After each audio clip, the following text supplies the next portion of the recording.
எல்லாரும் கரங்களை உயர்த்தி தேவனை நோக்கி பார்ப்போம். ஆண்டவரே, நான் ஆயத்தப்பட வேண்டும்.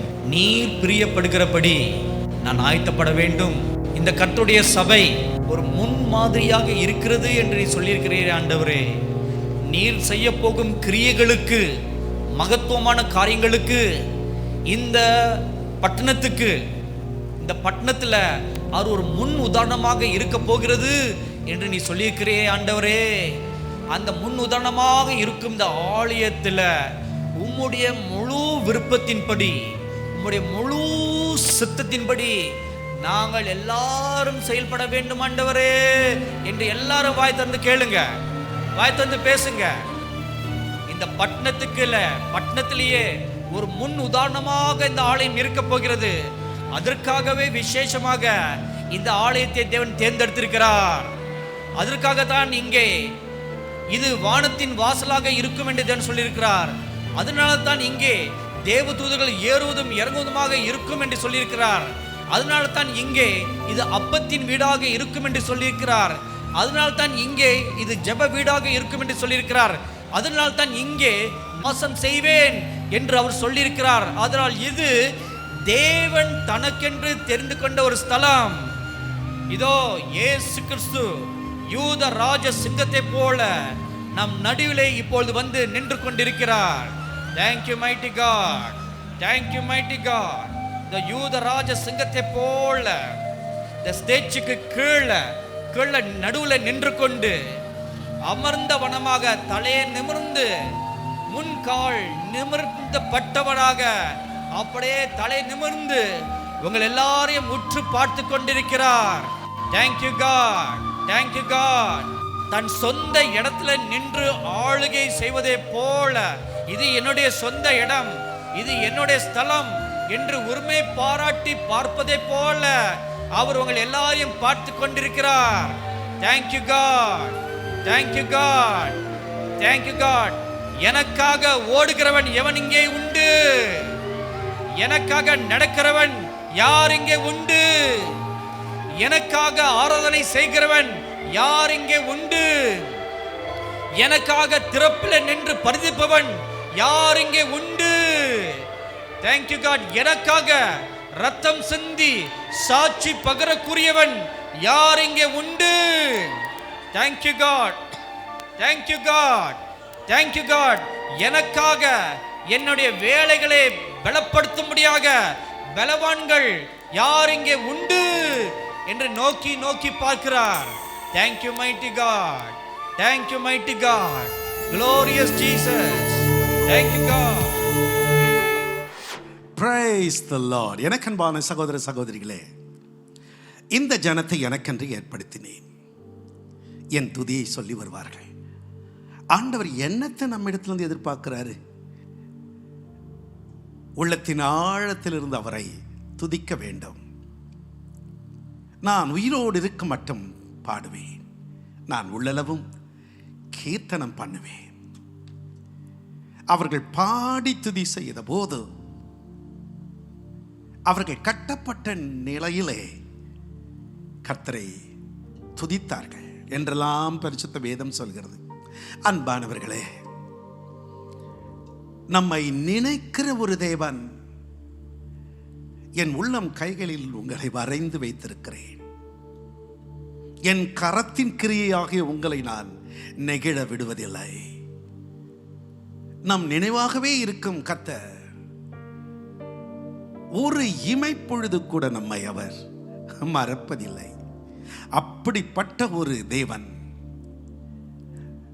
தமிழிலே கடவுள் என்று சொல்கிறார்கள். தேவன் என்ற வார்த்தை சமஸ்கிருத வார்த்தை. ஆனால் கடவுள் என்று சொல்லும் பொழுது கடந்து உள்ளே செல்லுகிறவன். இன்றைக்கு உங்களுக்கு உள்ளே சென்று உங்கள் நிலையை அறிந்து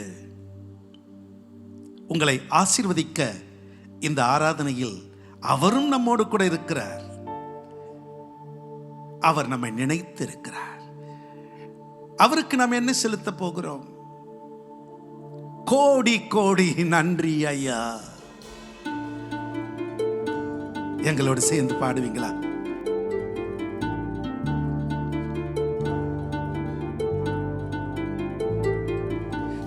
மறவாமல் நினைத்தீரையா,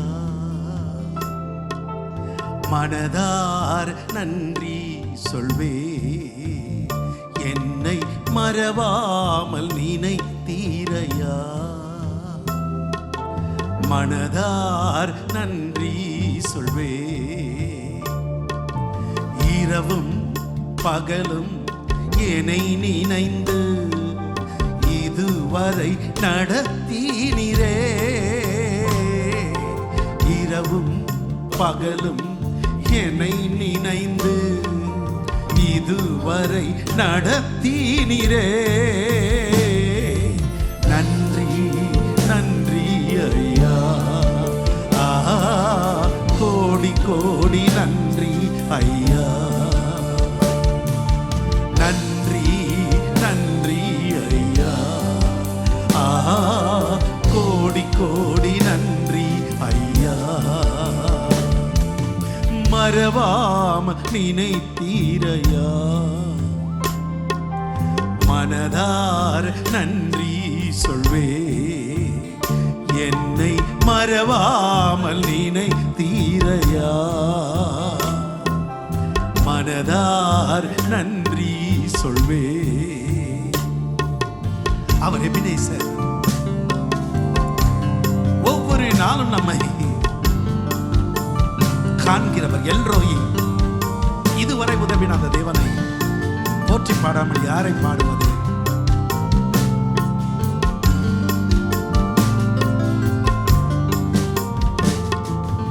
எபினேசர் நீர்தானையா, இதுவரை உதவினீரே. எபினேசர் நீர்தானையா, இதுவரை உதவினீரே. எல்ரோய் எல்ரோய் என்னையும் கண்டீரே, எப்படி நான் நன்றி சொல்வே. எல்ரோய் எல்ரோய் என்னையும் கண்டீரே, எப்படி நான் நன்றி சொல்வே.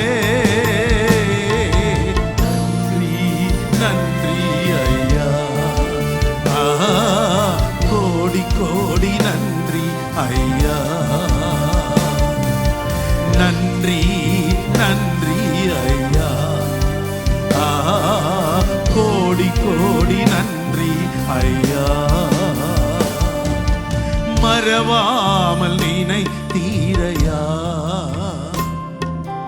மனதார் நன்றி சொல்வே. என்னை மறவாமல் நினைத்தீரையா, மனதார் நன்றி சொல்வே.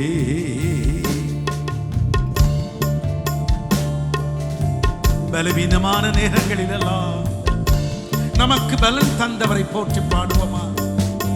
நாம் அவருடைய தழும்புகளால் அல்லவா சுகமானோ? அதை எண்ணி எண்ணி அவரை துதிப்போமா?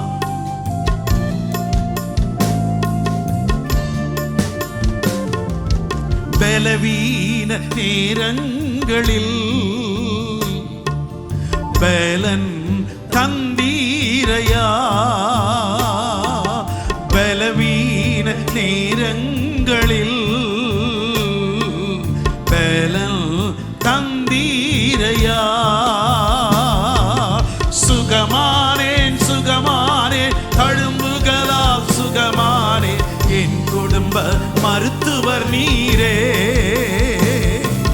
சுகமானேன் சுகமானேன், தழும்புகளால் சுகமானேன், என் குடும்ப மருத்துவர் நீரே. நன்றி நன்றி ஐயா, கோடி கோடி நன்றி ஐயா. நன்றி நன்றி ஐயா, கோடி கோடி நன்றி ஐயா. மறவாமல் நினைத்தீரையா, மனதார் நன்றி சொல்வே. என்னை மறவாமல் நினைத்தீரையா, மனதார நன்றி சொல்வே. தடைகள் அவர் உடைத்தார், என்னை அவர் தள்ளாடவில்லை. சோர்ந்து போற நேரமெல்லாம் தூக்கி என்னை சுமந்தவரே, உமக்கு நன்றி அப்பா.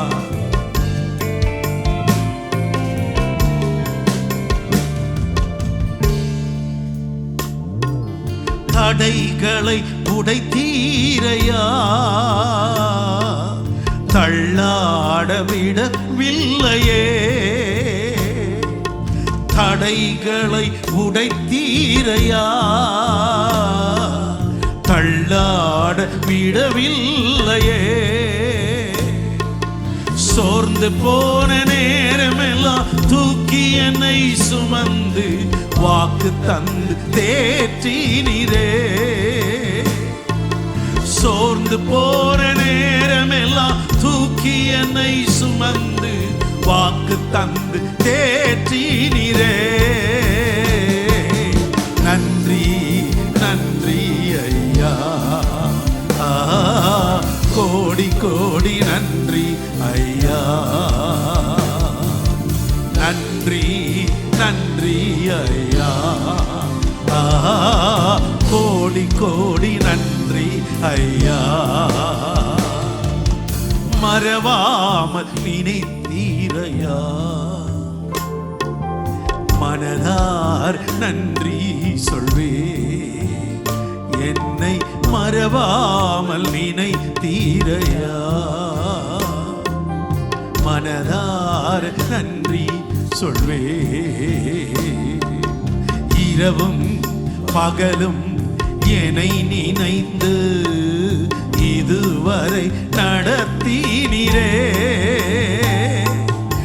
இரவும் பகலும் என்னை நினைந்து இதுவரை நடத்தினீரே. நன்றி நன்றி ஐயா, கோடி கோடி நன்றி ஐயா. பாடுங்களேன். நன்றி நன்றி ஐயா, கோடி கோடி நன்றி ஐயா. மறவாமல் நினைத்தீரையா, மனதார நன்றி சொல்வே. என்னை மறவாமல் நினைத்தீரையா, மனதார நன்றி சொல்வே. மறவாமல் நினைத்தீரையா, மனதார நன்றி சொல்வே. என்னை மறவாமல் நினைத்தீரையா, மனதார நன்றி சொல்வே. அவரை துதிப்பதற்கு வாழ்நாள் எல்லாம் போதாது, துதிச்சு கொண்டே இருக்கலாம். அதனால தான் பக்தன் இப்படி ஒரு அருமையான பாடலை பாடினார். பக்தருடன் பாடுவேன். கோடான கோடி தூதர்கள் பரலோகத்தில் பாடிக்கொண்டிருக்கிறார்கள், மெய்தான். இந்த பூலோகத்திலே நீங்களும் நானும் தான் அவருடைய பக்தர்கள். பரமசேனையின் திரள் அன்றைக்கு உன்னதத்தில் இருக்கிற தேவனுக்கு மகிமை, பூமியிலே சமாதானம் என்று சொல்லி ஆர்ப்பரித்தார்கள் என்று இயேசு கிறிஸ்துவின் பிறப்பின் போது சொன்னதை நாம் அறிவோம். ஆண்டவரை புகழ்ந்து புகழ்ந்து பாட பாட பாட உள்ளமெல்லாம் துள்ளும், இல்லமெல்லாம் அவர் பிரசன்னத்தினால் நிரம்பும். அந்த பக்தர் பாடிய பாடலை நாமும் சேர்ந்து பாடப் போகிறோம். பக்தருடன் பாடுவேன்.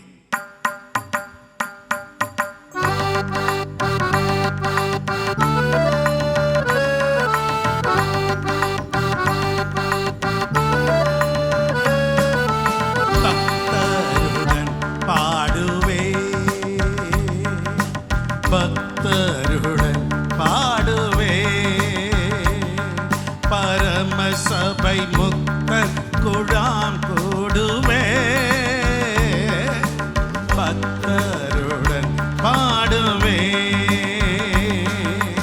அன்பாலனைக்கும் அருள்நாதன் மார்பீனே, அன்பாலனைக்கும் அருள்நாதன் மார்பீனே, இன்பம் புகழ்ந்திட பாடுவோர் கூட நான் பக்தருடன் பாடுவே. நல்ல கைகளை தட்டி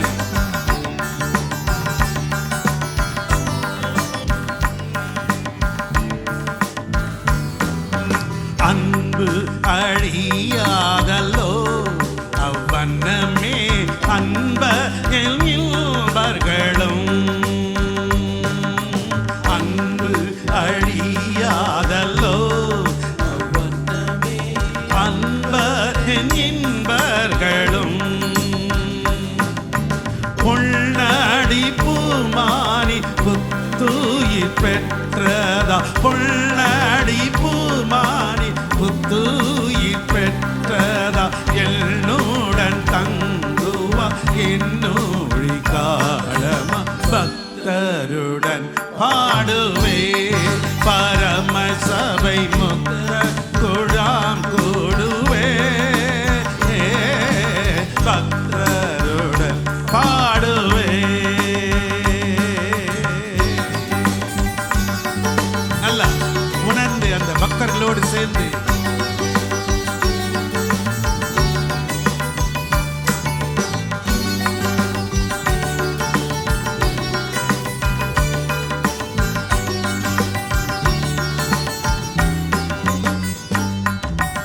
இகமும் பரமும் ஒன்றே இவ்வடியார்க்கு அகமும் ஆண்டவள் அடியே. இகமும் பரமும் ஒன்றே இவ்வடியார்க்கு அகமும் ஆண்டவள் அடியே. சுகமும் நற்செல்வமும் சுற்றமும் குற்றமும், சுகமும் நற்செல்வமும் சுற்றமும் குற்றமும், இகலில் அரஜக இன்ப பொற்பாதமே பக்தருடன் பாடுவே. பரம சபை முக்த குழாம் கூடுவே, பக்தருடன் பாடுவே.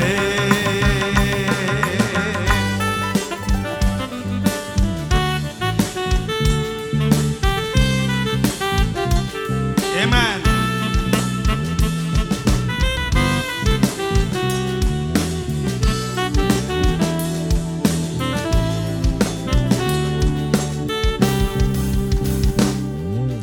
தாயின் தயவுடையார் தமியனின் சேயன் கண்மூடுகையில்,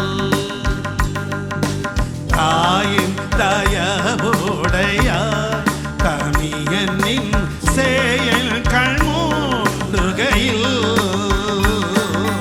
பாயோளி பசும் பொன்னே பக்தர் சிந்தாமணி, பாயோளி பசும் பொன்னே பக்தர் சிந்தாமணி, தூயா திரு பாதம் தரிசனம் தந்தருள் பக்தருடன் பாடுவே. பக்தருடன் பாடுவே. பரம சபை முக்த குழாம் கூடுவே, பக்தருடன் பாடுவே. பக்தருடன் பாடுவே, பக்தருடன் பாடுவே, பக்தருடன் பாடுவே, பக்தருடன் பாடுவே.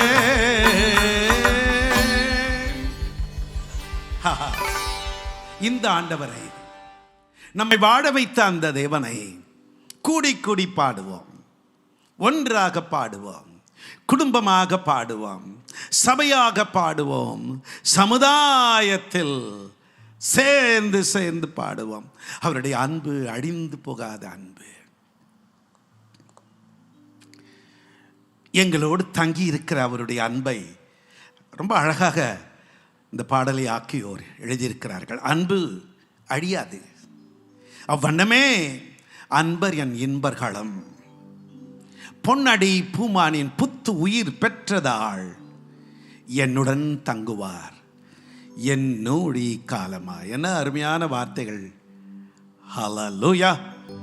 அன்பு அழியாதல்லோ, அவ்வண்ணமே அன்பர் என் இன்பர்களும், அன்பு அழியாதல்லோ, அவ்வண்ணமே அன்பர் என் இன்பர்களும், பொன்னடி பூமானி புத்துயிர் பெற்றதா, பொன்னடி பூமானி புத்துயிர் பெற்றதா என்னுடன் தங்குவா என்னுடி காலமா. பக்தருடன் பாடுவே பரம சபை முக்த குழாம் கூடுவே,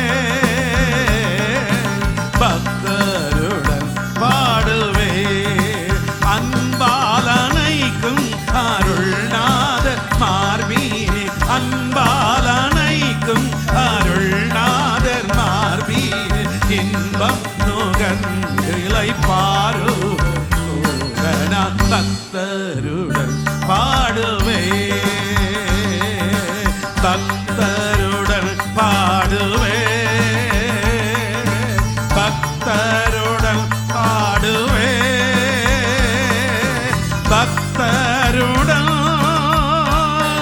பாடுவே.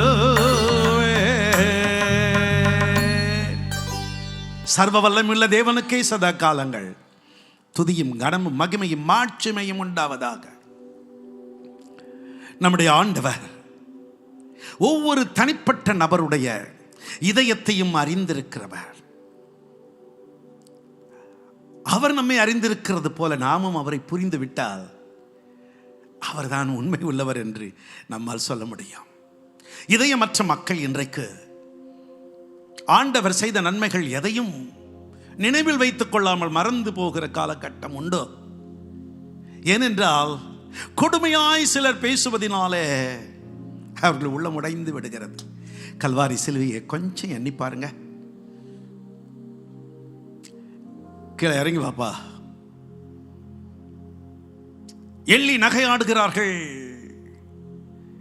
ஏலி ஏலி லாமா சபக்தானி என்று அவர் என் தேவனே என் தேவனே என்று அழைத்த பொழுது பொறு பொறு பொறு பொறு பொறு எலியா வந்து ரட்சிப்பார பார்க்கலாம். பலர் பலவிதமாக பேசும் பொழுது நீங்களும் நானும் நீர் மட்டும்தான்ப்பா உண்மையானவர் என்று சொல்கிறது தான் அவருடைய உள்ளத்தை குளிர பண்ணும். நன்றி கட்டவர்களாக அல்ல, நன்றி உள்ளவர்களாக நம்மை உயிரோடு வைத்திருக்கிறார். உறவுகள் உதறி போய்விட்டது. இனி வாழ்வது எதற்கு என்ற எண்ணம் மேலோங்கி நின்ற பொழுது நான் இருக்கிறேன், நான் உன்னை விட்டு விலகுவதில்லை, உன்னை கைவிடுவதில்லை என்று சொன்ன எம்பெருமான் அவர்தான் உண்மை உள்ளவர். ஒரு சில நேரங்களிலே நாம் நம்பினவர்கள் நம்மை நட்டாற்றில் விட்டார்கள். ஐயோ இவர் என்னை காப்பாற்றி விடுவார். இந்த கொரோனா காலகட்டங்களிலே அநேக பிள்ளைகள் தங்கள் தாயும் தகப்பனையும் இழந்தார்கள். ஒரே நேரத்தில் பெற்றோரை இழந்தார்கள். பெற்றவர்கள் தங்கள் பிள்ளையை இழந்தார்கள். என்னத்தையோ நம்ம பாவம் செஞ்சாம் போல தெரியுறப்பா, வாரிக்கிட்டு போயிடுது. அப்படி கொடுமையாய் பேசுகிறவர்கள் ஒரு சிலருடைய வாழ்க்கையில எல்லாம் முடிஞ்சிருச்சு, இனி வாழ்ந்த என்னத்த பிரயோஜனம், செத்த தேவல, I am going to die and I am going to commit suicide.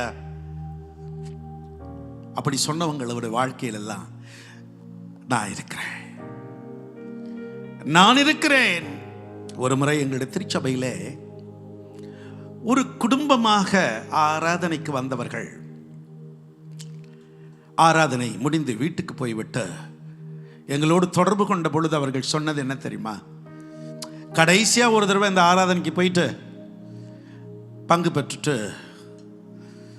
அதுக்கப்புறம் வீட்டுக்கு வந்து விஷத்தை குடித்து செத்துடலாம், குடும்பமாக செத்துடலான்னு வந்தாங்க. அந்த சூழ்நிலையில் கர்த்தர் அவர்களோடு பேசினார். அந்த விஷ குப்பியை தூக்கி எறிந்தார்கள். இனி நாங்கள் வாழ்வோம் என்று வாழ்ந்து கொண்டிருக்கிறார்கள். ஒருவேளை அப்படிப்பட்ட ஒரு சூழ்நிலைகள் ஒரு சிலரை வாட்டி வதைத்துக் கொண்டிருக்கும் பொழுது, இந்த ஆராதனையில் கலந்து கொண்டிருக்கிற உங்களை கர்த்தராகிய ஆண்டவர் நேசிக்கிறார். உங்களுக்கு ஒரு புதிய வாழ்க்கையை கொடுக்கிறார். நீங்க செய்ய வேண்டியதெல்லாம், நீர் மட்டும் உண்மை அப்பா, நீர் மட்டும் உண்மை உள்ளவர் அப்பா, இயேசுவே நான் உம்மை நேசிக்கிறேன் இயேசுவே என்று சொல்லி இதயத்தின் ஆழத்திலிருந்து இந்த பாடலை எங்களோடு கூட சேர்ந்து பாடுங்கள். என் இதயம் சொல்லும்.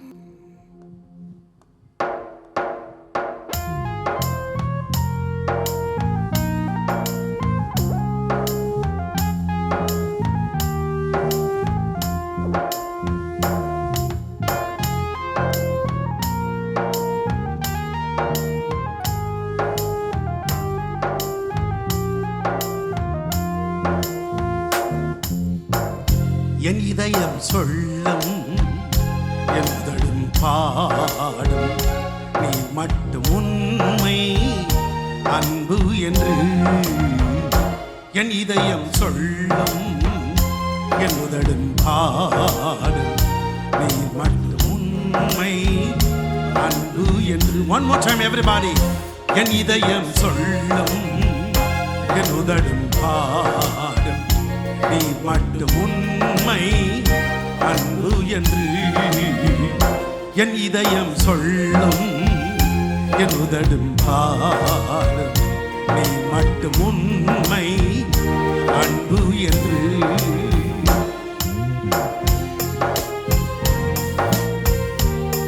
உண்மையற்ற இந்த உலகினிலே உயிர் தவித்த வேளையிலே உற்றவர்கள் உதறி போனார்கள். ஆனாலும் நீர் என் வாழ்க்கையை திரும்பி வர செய்தீர். வாக்கு கொடுத்து திடப்படுத்தினீர் என்று இதை ஆக்கியோர் அழகாக எழுதியிருக்கிறார்.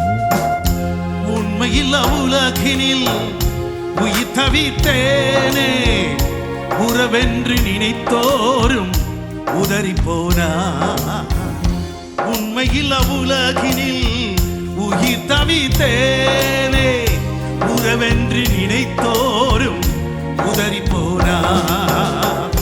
ஆனாலும் வாழ்வில் திரும்ப வர செய்தி, வாக்கு தத்தம் தந்தென்னை திடப்படுத்தினீர். ஆனாலும் வாழ்வில் திரும்ப வர செய்தி, வாக்கு தத்தம் தந்தென்னை திடப்படுத்தினீர். என் இதயம் சொல்லும், என் உதடும் பாடும், நீ மட்டும் உண்மை அன்பு என்று. என் இதயம் சொல்லும், என் உதடும் பாடும், நீ மட்டும் உண்மை அன்பு என்று.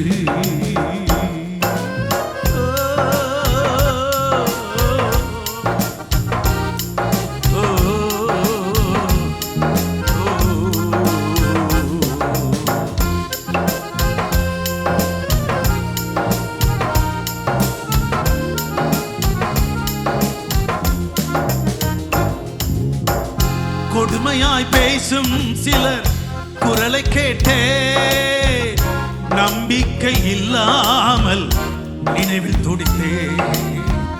கொடுமையாய் பேசும் சிலர் குரலை கேட்டே, நம்பிக்கை இல்லாமல் நினைவில் துடித்தே. நினைவில் வரும் பாரம் தெரிந்தவர் நீரே, என் சுமை சுமந்து கொண்டு உதவி நீரே. நினைவில் வரும் பாரம் தெரிந்தவர் நீரே, என் சுமை சுமந்து கொண்டு உதவி நீரே. என் இதயம் சொல்லும், என் உதடும் பாடும், நீ மட்டும் உண்மை அன்பு என்று. என் இதயம் சொல்லும், என் உதடும் பாடும் நீ மட்டும் உண்மை அன்பு என்று. Thank you my Father. I love you Jesus. உம்முடைய அன்புக்கு ஈடு இணை எதுவுமே இல்லை. வாழ வைத்த தெய்வமே,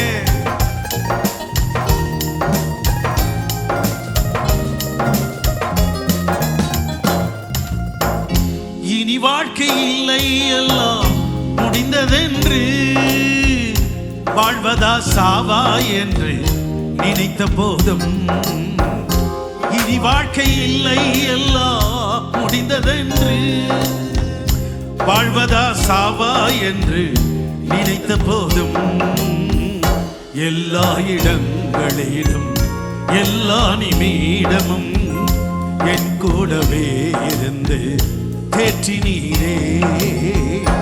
எல்லா இடங்களிலும் எல்லா நிமிடமும் என் கூடவே இருந்து தேற்றினீரே. என் இதயம் சொல்லும் என் உதடும் பாடும் நீ மட்டும் உண்மை அன்பு என்று. என் இதயம் சொல்லும் என் உதடும் பாடும் நீ மட்டும் உண்மை அன்பு என்று. எனக்கு அன்பானவர்களே, கனத்த இதயத்தோடு யாரும் இல்லை, என்னை விசாரிக்க ஒருவரும் இல்லை என்று ஏங்குவீர்களே, ஆனால் அருள்நாதர் இயேசு சொல்ற, நான் இருக்கிறேன். உலகத்தின் முடிவு பரியந்து நான் உன்னோடு இருக்கிறேன். நீ ஏன் வாழ்க்கையை முடிக்கணும்? இந்த ஆராதனை முடிவதற்குள் உங்கள் பிரச்சனைகளுக்கு ஒரு விடிவு உண்டு. சிலர் சொல்றீங்க, கடன் சும்மா பாஸ்டர். பிரதர், உங்களுக்கு என்ன பிரதர், நாங்க வாழ முடியல பிரதர், வாழ முடியல, வெளியே தலை காட்ட முடியல. கடன்காரர்கள் அவங்க பேசுற பேச்சு நாக்க பிடுங்கி சாகலாம் போல இருக்க. என்ன செய்யறது? உங்களுக்கு தான் அந்த நற்செய்தி. ஆண்டவராக இயேசு சொல்றார், நான் உன்னோடு இருக்கிறேன். உன் பாரங்களை எல்லாம் என் நண்டை கொண்டு வா, வருந்தி சுமை சுமப்போரே, நீங்கள் எல்லோரும் என் நண்டை வாருங்கள், நான் உங்களுக்கு இளைப்பாறுதல் தருவேன். Come unto me that all heavy laden, I will give you rest. I will give you rest. எனக்கு ஒரு வழி பிறக்குமா? கொடுமையா பேசுறாங்க, காது கொடுத்து கேட்க முடியல. உறவு என்று எண்ணிக்கொண்டிருந்தேன், எங்களை ஏமாற்றி எல்லாத்தையும் அபகரிச்சுட்டு போயிட்டாங்க. வாழவே வழி தெரியல. என் பாரங்கள் உமக்கு தெரியும், என் சுமையை சுமக்கத்தானே நீங்க அழைக்கிறீங்க. அப்பா, ஆண்டவருடைய சமூகத்தில் உங்களை முழுமையா அர்ப்பணிச்சுட்டு, ஆண்டவரே நீர் உண்மை உள்ளவர் என்பதை நான் நம்புகிறேன், நீர் எனக்கு போதுமானவர் என்பதை நான் ஏற்றுக்கொள்கிறேன். என் வாழ்நாளெல்லாம் நீர்தான் ஆண்டவர் என்பதை நான் சொல்ல விரும்புகிறேன். நோயினால் ஒருவேளை நீங்க உழன்று கொண்டிருக்கலாம், பில்லி சூனியம் உங்களை வாட்டிக் கொண்டிருக்கலாம், விஷயம் புரியல, ஒன்னும் தெரியல, இனி வாழ்வதை விட சாவது மேல என்று எண்ணுகிற உங்களுக்குத்தான் இந்த வார்த்தைகள் இயேசு சொல்றார். உங்கள் இருதயம் கலங்காதிருப்பதாக. Let not your heart be troubled. எனக்கு அன்பான சகோதர சகோதரிகளே, ஆண்டவராக இயேசு கிறிஸ்து கூடவே இருந்து ஒவ்வொரு வினாடியும், நிமிடம் மட்டுமல்ல வினாடியும், இனி வாழ்க்கை இல்லை எல்லாம் முடிந்ததென்று, வாழ்வதா சாவா என்று நினைத்த போதும், இனி வாழ்க்கை இல்லை எல்லாம் முடிந்ததென்று, வாழ்வதா சாவா என்று நினைத்த போதும், எல்லா இடங்களிலும் எல்லா நிமிடமும் என் கூடவே இருந்து தேற்றினீரே. எல்லா இடங்களிலும் எல்லா நிமிடமும் என் கூடவே இருந்து தேற்றினீரே. என் இதயம் சொல்லும், என் உதடும் பாடும், நீ மட்டும் உண்மை அன்பு என்று. என் இதயம் சொல்லும், என் உதடும் பாடும், நீர் மட்டும் உண்மை அன்பு என்று. பாடுங்க.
என் இதயம் சொல்லும், உதடும் பாடும், நீர் மட்டும் உண்மை அன்பு என்று.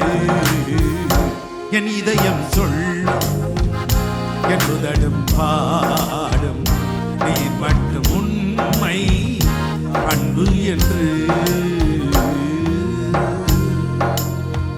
எனக்கு அன்பானவர்களே, உங்களை நேசிக்கிற ஒருவர், அவர்தான் இப்பொழுது உங்கள் நடுவிலும் எங்கள் நடுவிலும் இருக்கின்றார். என்னுடைய நல்ல நண்பர், அந்த காலத்தில் ஒன் டே மோசஸ் இந்த பாடலை பாடினார். இயேசு நேசிக்கிறார் என்றார். கரையாத கல் நெஞ்சு கூட கரைஞ்சிடும், உள்ளமெல்லாம் ஒரு இடம்.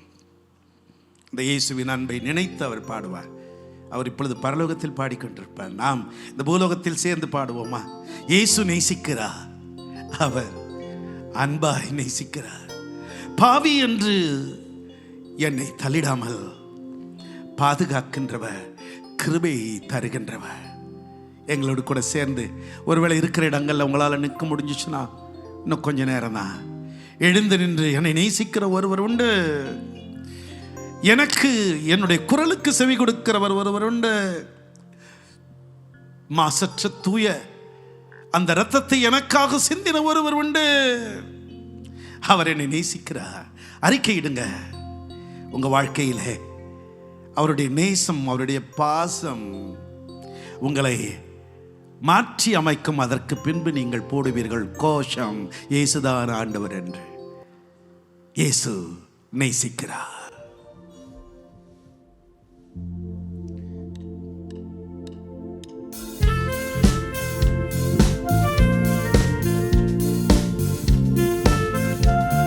அவருடைய அன்பை எண்ணி பாடுங்கள்.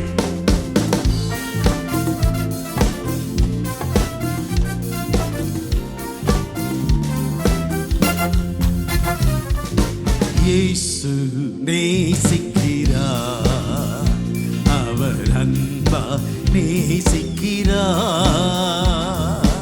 இயேசு நேசிக்கிறார், அவர் அன்பா நேசிக்கிறார். பாவி நான் என்றாலும் தள்ளிவிடாமலே பாதுகாக்கின்றார், கிருபை தருகின்றார்.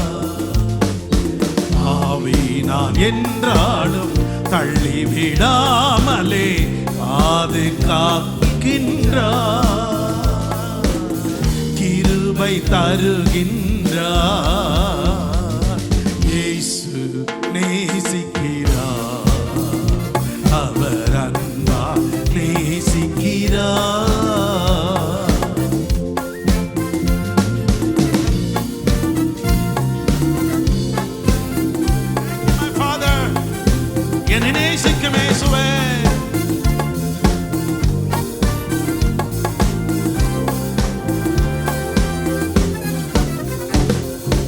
அழைத்தேனே நெருக்கத்திலே, அன்போடு செவி கொடுத்தீ, ஆபத்து காலத்திலே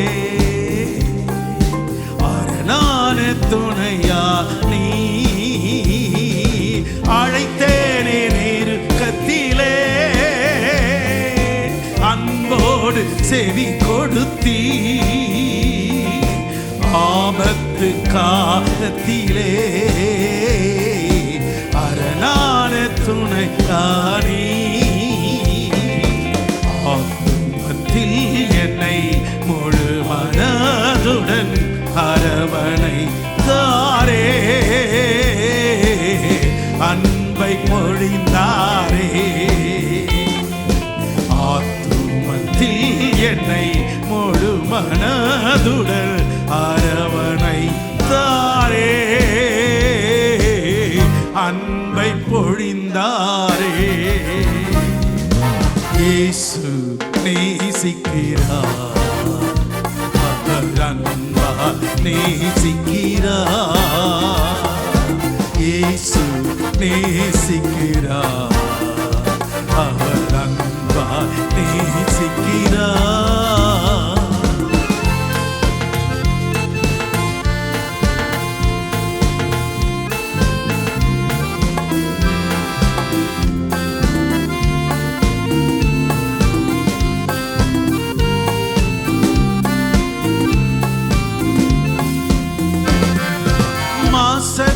தம்புதிரம் எனக்காக சிலுவையிலே மனதார அளித்தவரை மனநோக செய்தேனே. ஆசற்ற தம்புதிரம் எனக்காக சிலுவையிலே மனதார அளித்தவரை மனநோக செய்தேனே. மனசாட்சி தீவினை மன்னித்து வாழ்வினை மாற்றியமைத்தாரே, மகிழ செய்தாரே. மனசாட்சி தீவினை மன்னித்து வாழ்வினை மாற்றி அமைத்தாரே, மகிழ செய்தாரே.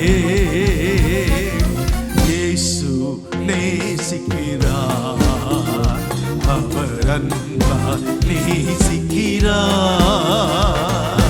இயேசு நேசிக்கிறார், அவர் அன்பால் நேசிக்கிறார்.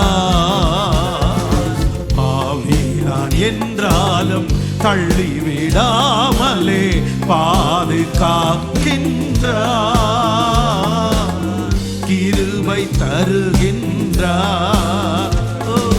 பாவி நான் என்றாலும் தள்ளிவிடாமலே பாதுகாக்கின்றார், கிருபை தருகின்றார். இயேசு நேசிக்கிறார், அவர் அன்பால் நேசிக்கிறார். இயேசு நேசிக்கிறார், அவர் அன்பால் நேசிக்கிறார். ரெண்டு கைகளை அப்படி வானத்துக்கு நேரம் உயர்த்தி கொள்ளுங்க.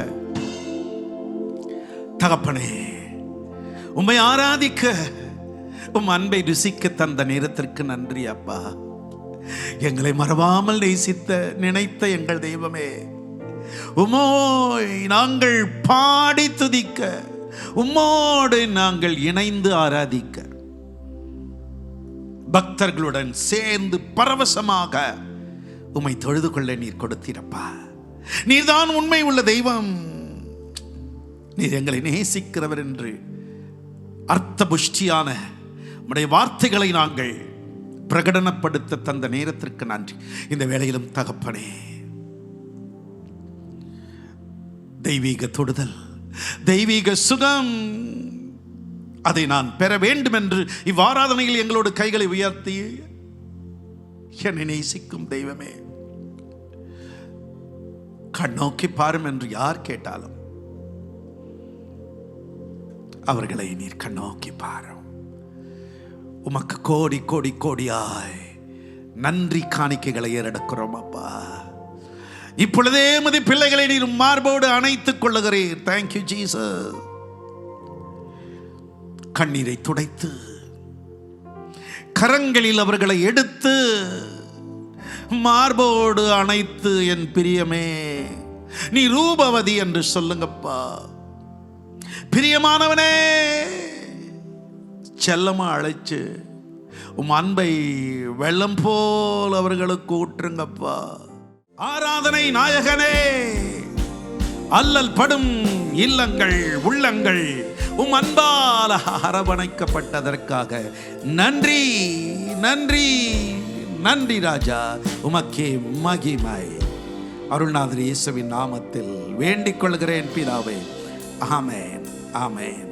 அன்பானவர்களே, ஆராதனையில் கலந்து கொண்டு ஆராதித்த உங்கள் ஒவ்வொருவருடைய சரீரமும் இப்பொழுது சுகமடைந்திருக்கிறது. உங்களுடைய உள்ளத்திலே ஒரு தெய்வீக அமைதி குடிகொண்டிருக்கிறது. ஆனந்த தைலத்தினால் உங்கள் சிரசை கர்த்தர் அபிஷேகம் பண்ணியிருக்கின்றார்.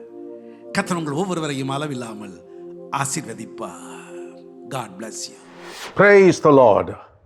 எனக்கன்பான தெய்வ மனிதர்களே, சகோதர சகோதரிகளே, அருமை பிள்ளை செல்வங்களே, இந்த ஆராதனையில் நாம் கர்த்தரை தொழுது கொள்வதற்கு கர்த்தர் பாராட்டிய இரக்கத்திற்காக கர்த்தருக்கு நாம் ஸ்தோத்திரங்களை ஏறெடுப்போம். அடுத்து தெய்வ மனிதனும் தீர்க்கதரிசியுமான ஐயா சாது சுந்தர் செல்வராஜ் அவர்களுடைய ஆவியில் உந்தப்பட்டு ஆராதனைக்கு போக முடியாதவர்களுக்கென்று ஒரு வழி உண்டாக வேண்டும் என்பதற்காக இப்படி வாய்ப்பை ஏற்படுத்தி தந்ததற்கு அவர்களுக்கும் நாம் நன்றி சொல்வோம்.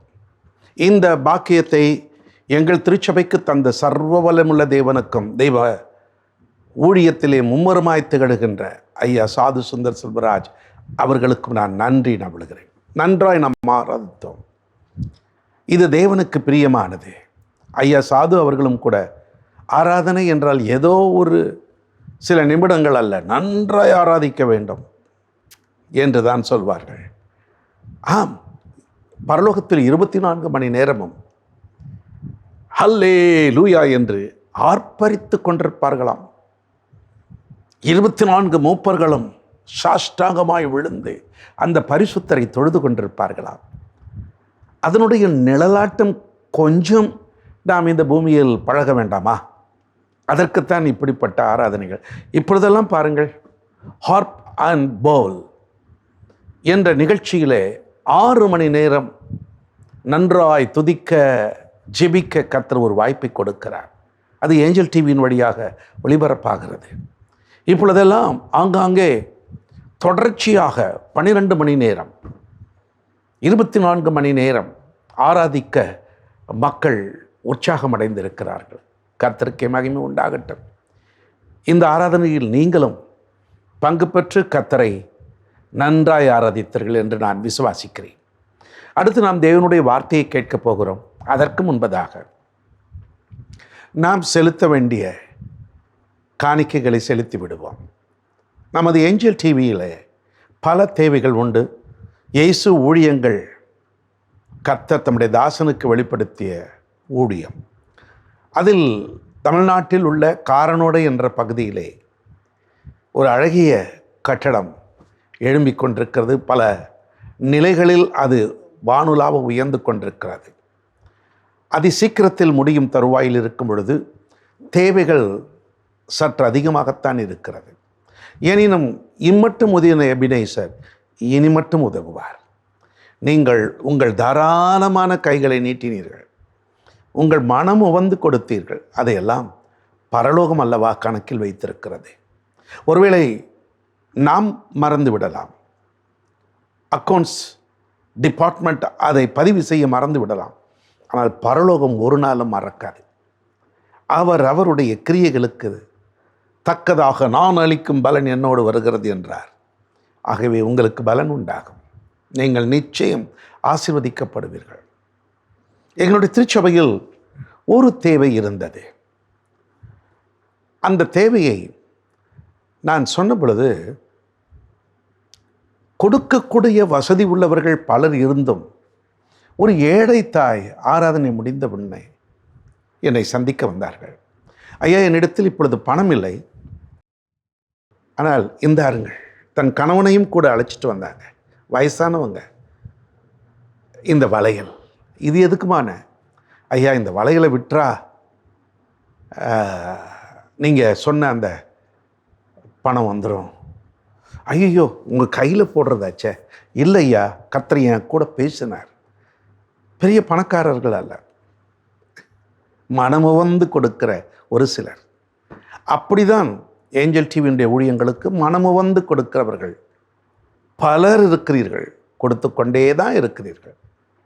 ஆகவே இப்பொழுதும் இறுதி சுற்றுக்கு வந்திருக்கிறோம். ஒரு சிறந்த கட்டட நிதிக்கான காணிக்கைகளை அனுப்பும்படிக்கு கர்த்தர் உங்கள் உள்ளத்தில் பேசுவாராக. திரையில் வந்து கொண்டிருக்கிற விவரங்களை பார்த்து கொள்ளுங்கள். நான் ஒரு பிரார்த்தனை செய்கிறேன். பரலோக தந்தையே, தெய்வ ராஜ்யத்திற்கென்று விதைக்கிறதில் நாங்கள் சுணங்கினவர்கள் அல்ல. மனமுவந்து உமது பிள்ளைகள் விதைக்கின்ற விதையை கர்த்தர் கண்ணோக்கி பாரும். அது அவருடைய எதிர்கால சந்ததிக்கும் ஆசீர்வாதமானதாய் அமைய ஆண்டவர் அருள் புரிந்தார்கள். ஆசீர்வதிங்கப்பா, ஆசீர்வதிங்க. இயேசு கிறிஸ்துவின் நாமத்தில் வேண்டிக் கொள்கிறேன் பிதாவே, ஆமென். பாடல் ஒன்று வரும். கேட்டுக்கொண்டே பார்த்து கொண்டே இந்த காரியத்தையும் செய்து விடுங்கள். நான் எதினால் விசேஷித்தவன் ராஜா, நான் அதை தினம் யோசிப்பவன். தேவா, நான் எதினால் விசேஷித்தவன் ராஜா, நான் அதை தினம் யோசிப்பவன். எதினால் இது எதினால் நீர் என்னோடு வருவதினால். எதினால் இது எதினால் நீர் என்னோடு வருவதினால். ஹல்லேலூயா. ஒவ்வொரு நாளும் மேக ஸ்தம்பமாக, அக்கினி ஸ்தம்பமாக நம் பாதைகளில் எல்லாம் நமக்கு வழிகாட்ட வருகிற தேவன். ஹல்லேலூயா. அன்பான தேவன் நம்மோடு இருப்பதினாலே நம் வாழ்க்கையில் அது போதும் என்று எல்லாரும் நாய்ந்தப்பா. மேக ஸ்தம்பம் மேலிருந்து பாதுகாக்குது, பாதை காட்ட பகல் எல்லாம் கூட செல்லுது. மேக ஸ்தம்பம் மேலிருந்து பாதுகாக்குது, பாதை காட்ட பகல் எல்லாம் கூட செல்லுது. அன்பான தேவன் என்னோடு வருவார், அது போதும் என் வாழ்விலே. ஆமென். அன்பான தேவன் என்னோடு வருவார், அது போதும் என் வாழ்விலே. மீண்டுமாக, மேகஸ்தம்பம் மேலிருந்து பாதுகாக்குது, பாதை காட்ட பகல் எல்லாம் கூட செல்லுது. மேகஸ்தம்பம் மேலிருந்து பாதுகாக்குது, பாதை காட்ட பகல் எல்லாம் கூட செல்லுது. அன்பான தேவன் என்னோடு வருவார், அது போதும் என் வாழ்விலே.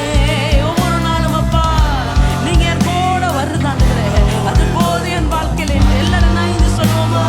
Yes, Jesus. தேவா, நான் இதினால் விசேஷித்தவன் ராஜா, நான் அதை தினம் யோசிப்பவன். தேவா, நான் இதினால் விசேஷித்தவன் ராஜா, நான் அதை தினம் யோசிப்பவன். Praise the Lord. நன்றாய் செய்தீர்கள். நீர் வளம் பொருந்திய இடத்தில் விதை விதைக்கிற நீங்கள் பாக்கியவான்கள். ஒரு நல்ல ஊழியத்திற்கு நாம் எல்லாரும் விதைச்சிருக்கிறோம். கர்த்தருக்கு ஸ்தோத்திரம். இப்பொழுதும் தேவனுடைய வார்த்தைக்கு நாம் ஆயத்தமாவோம். தேவனுடைய வார்த்தையை கொடுக்கும்படிக்கு போதகர் சாரா ராஜன் ஜான் இப்பொழுது ஆயத்தமாக இருக்கிறார்கள். அவர்கள் எப்பொழுதும் தேவ சமூகத்தில் தேவன் சொல்கிறதை எழுதி எழுதி எழுதி அதை செய்தியாக நமக்கெல்லாம் அறிவிப்பார்கள். அது அவர்களுடைய வழக்கம், பழக்கம். அவர்களுக்கு தூங்குவதற்கு கொஞ்ச நேரம்தான், சாப்பிடுவது கொஞ்சம்தான். ஆனால் தேவனுடைய வார்த்தையை உட்கொள்வது மிஞ்சும் அளவுக்கு. கர்த்தருக்கு மகிமை உண்டாகட்டும். இதோ பாஸ்டர் சாரா ராஜன் ஜான். எனக்கு அன்பான சகோதர சகோதரிகளே, இந்த ஆராதனையில் எங்களோடு இணைந்திருக்கிற உங்கள் ஒவ்வொருவரையும் ஆண்டவராகிய இயேசு கிறிஸ்துவின் நாமத்தினாலே வாழ்த்தி வரவேற்கிறோம். இந்த மாதத்திலும் தேவனாகிய கர்த்தர் நமக்கு கொடுத்த வார்த்தையை மையப்படுத்தி நாம் தியானிக்கப் போகிறோம். உபாகமம் 1ஆம் அதிகாரம் 21ஆம் வசனம். உபாகமம் 1:21. இதோ உன் தேவனாகிய கர்த்தர் அந்த தேசத்தை உனக்கு முன்பாக வைத்திருக்கிறார். உன் பிதாக்களுடைய தேவனாகிய கர்த்தர் உனக்கு சொன்னபடியே நீ போய் அதை சுதந்தரித்துக்கொள், பயப்படாமலும் கலங்காமலும் இரு என்றேன். குறிப்பாக சுதந்தரித்துக்கொள். இன்றைக்கு புதிய ஏற்பாட்டில் வாழ்ந்து கொண்டிருக்கிற தேவ பிள்ளைகளாக ஆண்டவராகிய இயேசு கிறிஸ்துவை சொந்த இரட்சகராக ஏற்றுக்கொண்டு அவருடைய வார்த்தைகளுக்கு கீழ்ப்படிந்து பரிசுத்த ஆவியின் அபிஷேகத்தை பெற்ற நாம் எல்லாரும் சாதாரணமானவர்கள் அல்ல. ஒருவேளை மற்றவருடைய பார்வைக்கு நாம் சாதாரணமானவர்களாக காணப்படலாம், ஆனால் அது உண்மை அல்ல. ஆண்டவராகிய இயேசு கிறிஸ்து தாம் தெரிந்து கொண்ட, தான் முன்குறித்த அத்தனை பேருக்குள்ளும் ஆண்டவராகிய இயேசு கிறிஸ்துவுக்குள்ளாக இருந்த அந்த அபிஷேகம், அந்த வல்லமை, அந்த தெரிந்து கொள்ளுதலை ஒவ்வொருவருக்கும் அவர் கொடுத்திருக்கிறார். குழந்தைகளுக்கு கொடுத்திருக்காரு, வாலிப பிள்ளைகளுக்கு கொடுத்திருக்காரு, பெரியவங்களுக்கு கொடுத்திருக்காரு, வயசானவங்களுக்கெல்லாம் கொடுத்திருக்காரு. இன்னைக்கு அந்த வல்லமை அபிஷேகத்தை நாம் எல்லாரும் சுதந்தரித்து கொண்டிருக்கிறோம். அந்த வல்லமையில் தான் இன்றைக்கு நாம் தேவ பிள்ளைகளாக, தேவ ராஜ்யத்தின் பிரதிநிதிகளாக இந்த உலகத்தில் நாம் வாழ்ந்து கொண்டிருக்கிறோம். 2000 ஆண்டுகளுக்கு முன்பாக ஆண்டவராகிய இயேசு கிறிஸ்து உலகத்தில் இருக்கிற அத்தனை பேரும் சுதந்திரமாக வாழணும், விடுதலையாக வாழணும், எந்த விதத்திலும் அவங்க அடிமைத்தனத்தில் சாத்தானுடைய சதி திட்டங்களில் அழிந்து போகக்கூடாது என்பதற்காகவே இந்த உலகத்திற்கு அவர் வந்தார். அவர் வரும்போது அவரை குறித்து ஏசாயா தீர்க்கதரிசி சொன்ன ஒரு வார்த்தை, ஏசாயா 61ஆம் அதிகாரம் 1ஆம் வசனம். ஏசாயா 61:1. கர்த்தராகிய தேவனுடைய ஆவியானவர் என்மேல் இருக்கிறார், சிறுமைப்பட்டவர்களுக்கு சுவிசேஷத்தை அறிவிக்க கர்த்தர் என்னை அபிஷேகம் பண்ணினார். இருதயம் நொறுங்குண்டவர்களுக்கு காயம் கட்டுதலையும், சிறைப்பட்டவர்களுக்கு விடுதலையையும், கட்டு உண்டவர்களுக்கு கட்டவிழ்த்தலையும் கூறவும். 2ஆம் வசனத்திலிருந்து வாசிங்க. கர்த்தருடைய அனுக்கிரக வருஷத்தையும் நம்முடைய தேவ நீதியை சரிக்கட்டும் நாளையும் கூறவும், துயரப்பட்ட அனைவருக்கும் ஆறுதல் செய்யவும், சீயோனிலே துயரப்பட்டவர்களை சீர்படுத்தவும், அவர்களுக்கு சாம்பலுக்கு பதிலாக சிங்காரத்தையும், துயரத்துக்கு பதிலாக ஆனந்த தைலத்தையும், உடங்கின ஆவிக்கு பதிலாக துதியின் உடையையும் கொடுக்கவும் அவர் என்னை அனுப்பினார். இப்போ இயேசு கிறிஸ்து இந்த உலகத்தில் பிறக்கும் போதே கர்த்தருடைய ஆவியானவர் அவர் மேல் இருந்தார். சரி, அவர் மேலே இருந்தார். அவர் 33 வருஷம் இந்த உலகத்தில் பிதாவினுடைய திட்டம், பிதாவினுடைய நோக்கத்தை கல்வாரி சிலுவையில் அவர் நிறைவேற்றி மறுபடியும் உயிர்த்தெழுந்து பரலோகத்துக்கு போயிட்டார். ஆனால் அவர் போகும்போது என்ன சொன்னார்? எனக்குள்ளே இருந்த அந்த அபிஷேகத்தை உங்களுக்குள்ளே அனுப்புகிறேன். நான் இந்த உலகத்தில் பிதாவின் திட்டத்தை நிறைவேற்ற எந்த வல்லமை அபிஷேகத்தினால் பிதாவாகிய தேவன் என்னை நிறைத்து நடத்தினாரோ அதே வல்லமை, அதே அபிஷேகம் இன்றைக்கு என்னை விசுவாசிக்கிற, என்னை நம்புகிற, எனக்கென்று தங்களை அர்ப்பணித்த ஒவ்வொருவருடைய வாழ்க்கையிலும் அதே வல்லமையை நான் உங்களுக்குள்ளே வைத்திருக்கிறேன். அப்போ முதலாவதாக இந்த உலகத்தில் தேவ பிள்ளைகளாக, தேவ அபிஷேகம் பெற்றவர்களாக நமக்கு எப்படிப்பட்ட ஒரு அபிஷேகம் கொடுக்கப்பட்டிருக்கிறது? சிறுமைப்பட்டவர்களுக்கு சுவிசேஷத்தை அறிவிப்பது, நல்ல செய்தியை அறிவிப்பது. நல்ல செய்தி என்ன? இயேசுதான்ப்பா வழி, இயேசுதான் சத்தியம், இயேசுதான் ஜீவன். அவரை அல்லாமல் இந்த உலகத்தில் யாரையும் விடுவிக்க ஒருவராலும் முடியாது. அது அறிவிக்கிறதுக்கு கர்த்தர் இன்றைக்கு உங்களையும் என்னையும் அபிஷேகம் பண்ணி வைத்திருக்கார். ஏன் நம்ம திருச்சபைக்கு வரோம்? ஏன் நம்ம பல ஊழியங்களை செய்கிறோம்? கர்த்தரை அறியாதவர்களுக்கெல்லாம் போய், இயேசுவை அறியாதவர்களுக்கெல்லாம் இயேசுவை பற்றி நாம் ஏன் அறிவிக்கிறோம்? அந்த அபிஷேகத்தை தாயின் வயிற்றிலே நாம் உருவாகும் போதே பிதாவாகிய தேவன், குமாரனாகிய இயேசு கிறிஸ்து, பரிசுத்த ஆவியானவர் நமக்குள்ளே அளவில்லாமல் ஊற்றியிருக்கிறார். சிறுமை என்று சொன்னால் ஆங்கிலத்தில் மீக், சாதுவானவர்கள். அப்போ தேவ பிள்ளைகளாக இந்த உலகத்தில் தேவ அபிஷேகத்தை பெற்ற யாராக இருந்தாலும் சும்மாவே இருக்க மாட்டாங்க. நாம் அதை நாட வேண்டும். சகரியா 2:3 இதை குறித்து வாசிக்கிறோம். அப்படிப்பட்ட ஊழியர்களாக இந்த உலகத்தில் நாம் இருக்க வேண்டும். 1 கொரிந்தியர் 4:21 இதை குறித்து நாம் வாசிக்கிறோம். 2 கொரிந்தியர் 10:1, கலாத்தியர் 6:1, எபேசியர் 4:2-3, 2 தீமோத்தேயு 2:25-26, தீத்து 3:2-3.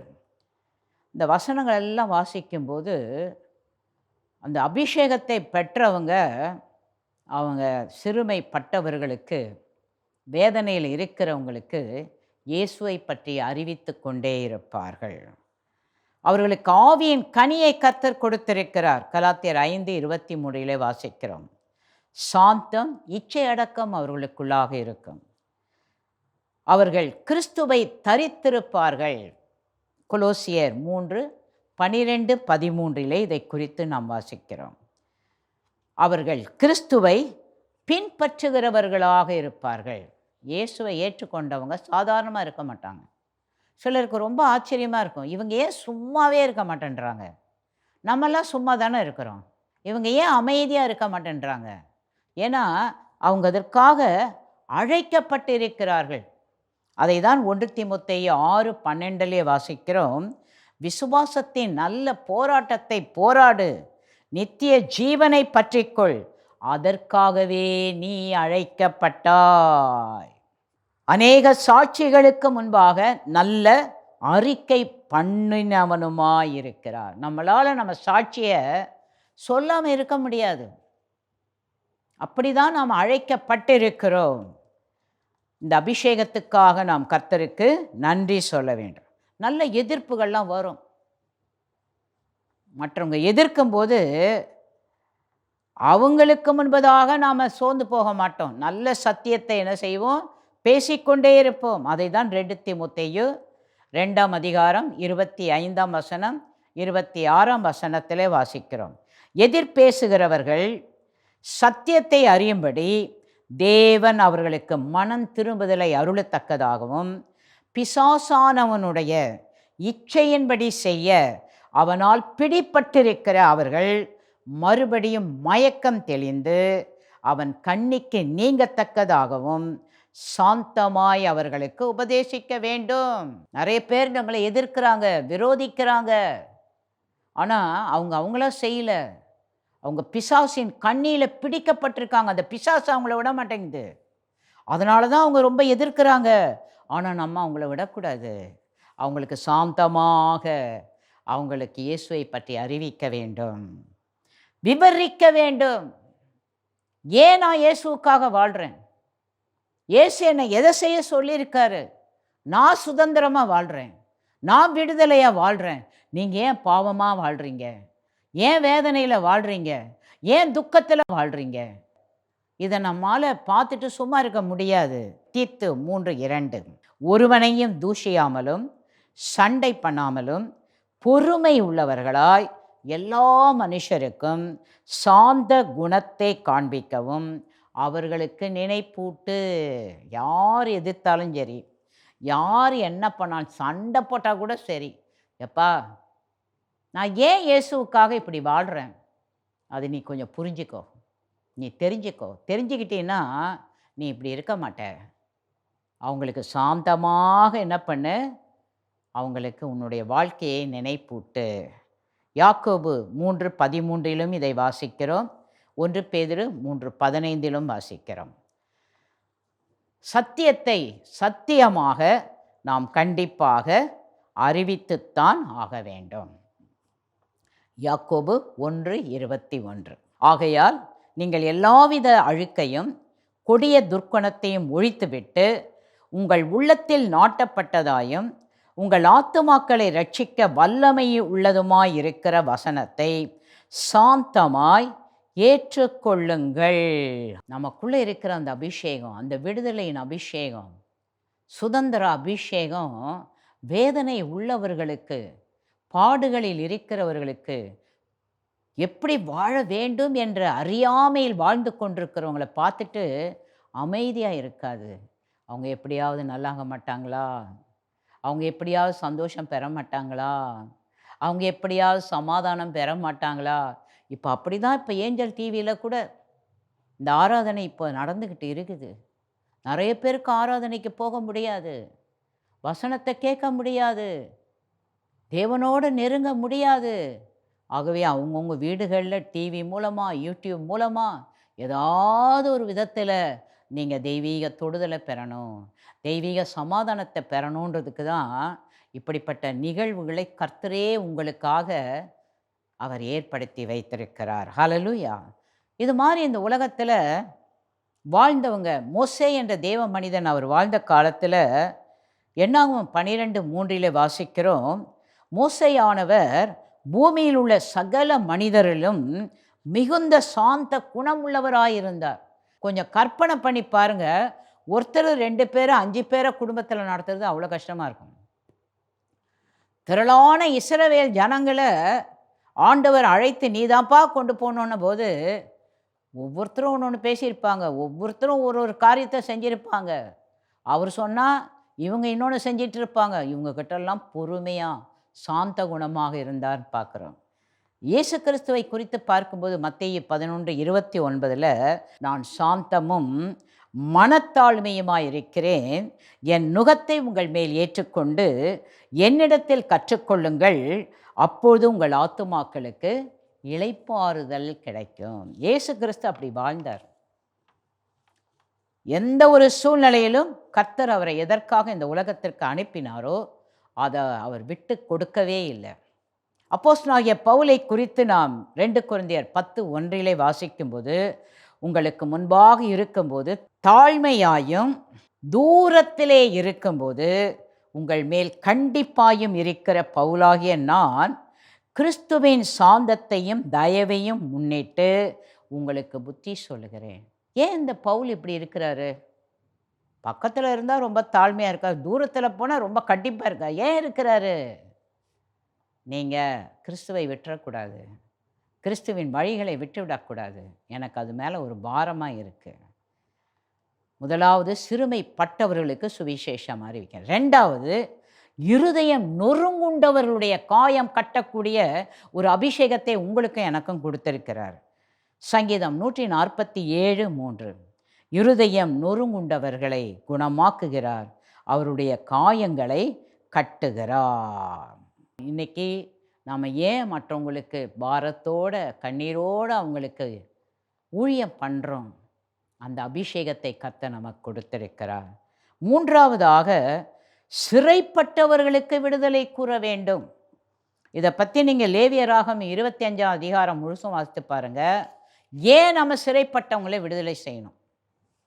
தொடர்ந்து எரேமியா 34ஆம் அதிகாரம் 8ஆம் வசனத்திலிருந்து 17ஆம் வசனம் வரையிலும் இதை பற்றியே ஆண்டவராகிய தேவன் சொல்கிறார். இந்த உலகத்தில் நாம் வாழ்கிற தேவ பிள்ளைகளாக இருக்கிற நீங்களும் நானும் நிறைய பேர் சிறைப்பிடிக்கப்பட்டு இருக்கிறாங்க, வாழ வழி தெரியாமல் இருக்கிறாங்க. அவர்களுக்கெல்லாம் ஆண்டவராகிய இயேசு கிறிஸ்து தான் விடுதலை தருவார் என்ற ஒரு அபிஷேகத்தை, சுதந்திர அபிஷேகத்தை உங்கள் மேலே என் மேலே வச்சிருக்கிறாரு. ஹல்லேலூயா. எசேக்கியேல் 46:17 இதை குறித்து வாசிக்கிறோம். லேவியராகமம் 22:10 வாசிக்கிறோம். உபாகமம் 15:17-18 வாசிக்கிறோம். உபாகமம் 24:14 வாசிக்கிறோம். இப்போ மத்தேயு 12:40 யோனா இரவும் பகலும் 3 நாள் ஒரு பெரிய மீனின் வயிற்றில் இருந்தது போல மனுஷகுமாரனும் இரவும் பகலும் 3 நாள் பூமியின் இருதயத்தில் இருப்பார். அவர் ஏன் அப்படி இருந்தார்? ஒரு மனுஷன் இந்த உலகத்தில் எப்படியெல்லாம் வாழ்வாங்க, எப்படியெல்லாம் வேதனை அனுபவிப்பாங்க, அவங்களுக்கு எப்படி நாம் ஊழியம் செய்யணும். லூக்கா 23:43-44. இயேசு அவனை நோக்கி, இன்றைக்கு நீ என்னுடனே கூட பரதீசியில் இருப்பாய் என்று மெய்யாகவே உனக்கு சொல்லுகிறேன் என்றார். அப்பொழுது ஏறக்குறைய 6ஆம் மணி நேரமாக இருந்தது. 9ஆம் மணி நேரம் வரைக்கும் பூமி எங்கும் அந்தகாரம் உண்டாயிற்று. இன்றைக்கு நீ என்னுடனே கூட, அவருடைய இருதயம் எப்படி இருக்குது பாருங்கள். எப்பா நீ கள்ளன், எவ்வளோ நீ அக்கிரமம் பண்ண, நீ எவ்வளோ துன்மார்க்கம் பண்ண, நான் இருக்கிற இடத்துக்கு நீ வரலாமா, நரகத்துக்கு போ அப்படின்னு அவர் சொல்லலை. கடைசி நேரத்தில் கூட அவர் அந்த மனபாரத்தோட வேதனையோடு தன்னை கூப்பிடுகிறவர்களுக்கு எப்படி அவங்களுக்கு ஆறுதல் கொடுத்தார், அவங்களை எப்படி ஆசீர்வதித்தார். எபேசியர் 4ஆம் அதிகாரம் 8ஆம் வசனத்திலிருந்து 10ஆம் வசனம். ஆதலால் அவர் உன்னதத்திற்கு ஏறி சிறைப்பட்டவர்களை சிறையாக்கி மனுஷர்களுக்கு வரங்களை அளித்தார் என்று சொல்லியிருக்கிறார். ஏறினார் என்பதினாலே அவர் அதற்கு முன்னே பூமியின் தாழ்விடங்களில் இறங்கினார் என்று விளங்குகிறது அல்லவா. இறங்கினவரே எல்லாவற்றையும் நிரப்பத்தக்கதாக எல்லா வானங்களுக்கும் மேலாக உன்னதத்திற்கு ஏறினவருமாய் இருக்கிறார். ஹல்லேலூயா. இன்னைக்கு இயேசு கிறிஸ்து பிதாவோடு கூட இருக்கிறார். எதுக்கு? உலகத்தில் எங்கெல்லாம் யாரெல்லாம் சிறைப்பட்டிருக்கிறாங்களோ அவங்களெல்லாம் தாம் பக்கமாக கொண்டு வந்து அவங்களுக்கு வரங்களை கொடுத்து அவங்கள ஆசீர்வதிக்கணும். அவருக்கு தெரியும் இந்த உலகத்தில் சிறைப்பிடிக்கப்பட்டவங்க எப்படிப்பட்ட வேதனையில் இருப்பாங்க. அப்போ அதே ஒரு அபிஷேகத்தை தான் இன்றைக்கு உங்களுக்கும் எனக்கும் ஆண்டவராகிய இயேசு கிறிஸ்து கொடுத்திருக்கிறார். ஹல்லேலூயா. யாராவது எப்படியாவது போட்டோம், அவங்க நல்லா இருந்தா என்ன, அவங்க சந்தோஷமாக இருந்தா என்ன, என் வேலையை நான் பார்த்துட்டு போவேன்னு ஆண்டவருடைய அபிஷேகம், தேவ அபிஷேகத்தை பெற்ற யாரும் சும்மாவே இருக்க மாட்டாங்க. ஏன்னா அவங்களுக்குள்ள ஒரு விடுதலையின் அபிஷேகம் இருக்குது. எந்த அபிஷேகத்தை நான் மற்றவங்களுக்கு சொல்லாமல் இருக்க மாட்டேன். அவங்களும் அதை பெறணும், அவங்களும் சந்தோஷமாக இருக்கணும். 4ஆவதாக அதே அபிஷேகம் கட்டுண்டவர்களை கட்டவிழ்த்தல். கட்டப்பட்டு இருக்கிறாங்க. அதை தான் நாம் எபிரேயர் 2ஆம் அதிகாரம் 14ஆம் வசனம் 15ஆம் வசனத்தில் வாசிக்கிறோம். ஆதலால் பிள்ளைகள் மாம்சத்தையும் இரத்தத்தையும் உடையவர்களாய் இருக்க அவரும் அவர்களைப் போல மாம்சத்தையும் இரத்தத்தையும் உடையவரானார். மரணத்துக்கு அதிகாரியாகிய பிசாசானவனை தமது மரணத்தினாலே அழிக்கும்படிக்கும் ஜீவ காலமெல்லாம் மரண பயத்தினாலே அடிமைத்தனத்திற்கு உள்ளானவர்கள் யாவரையும் விடுதலை பண்ணும்படிக்கும் அப்படியானார். ஹல்லேலூயா.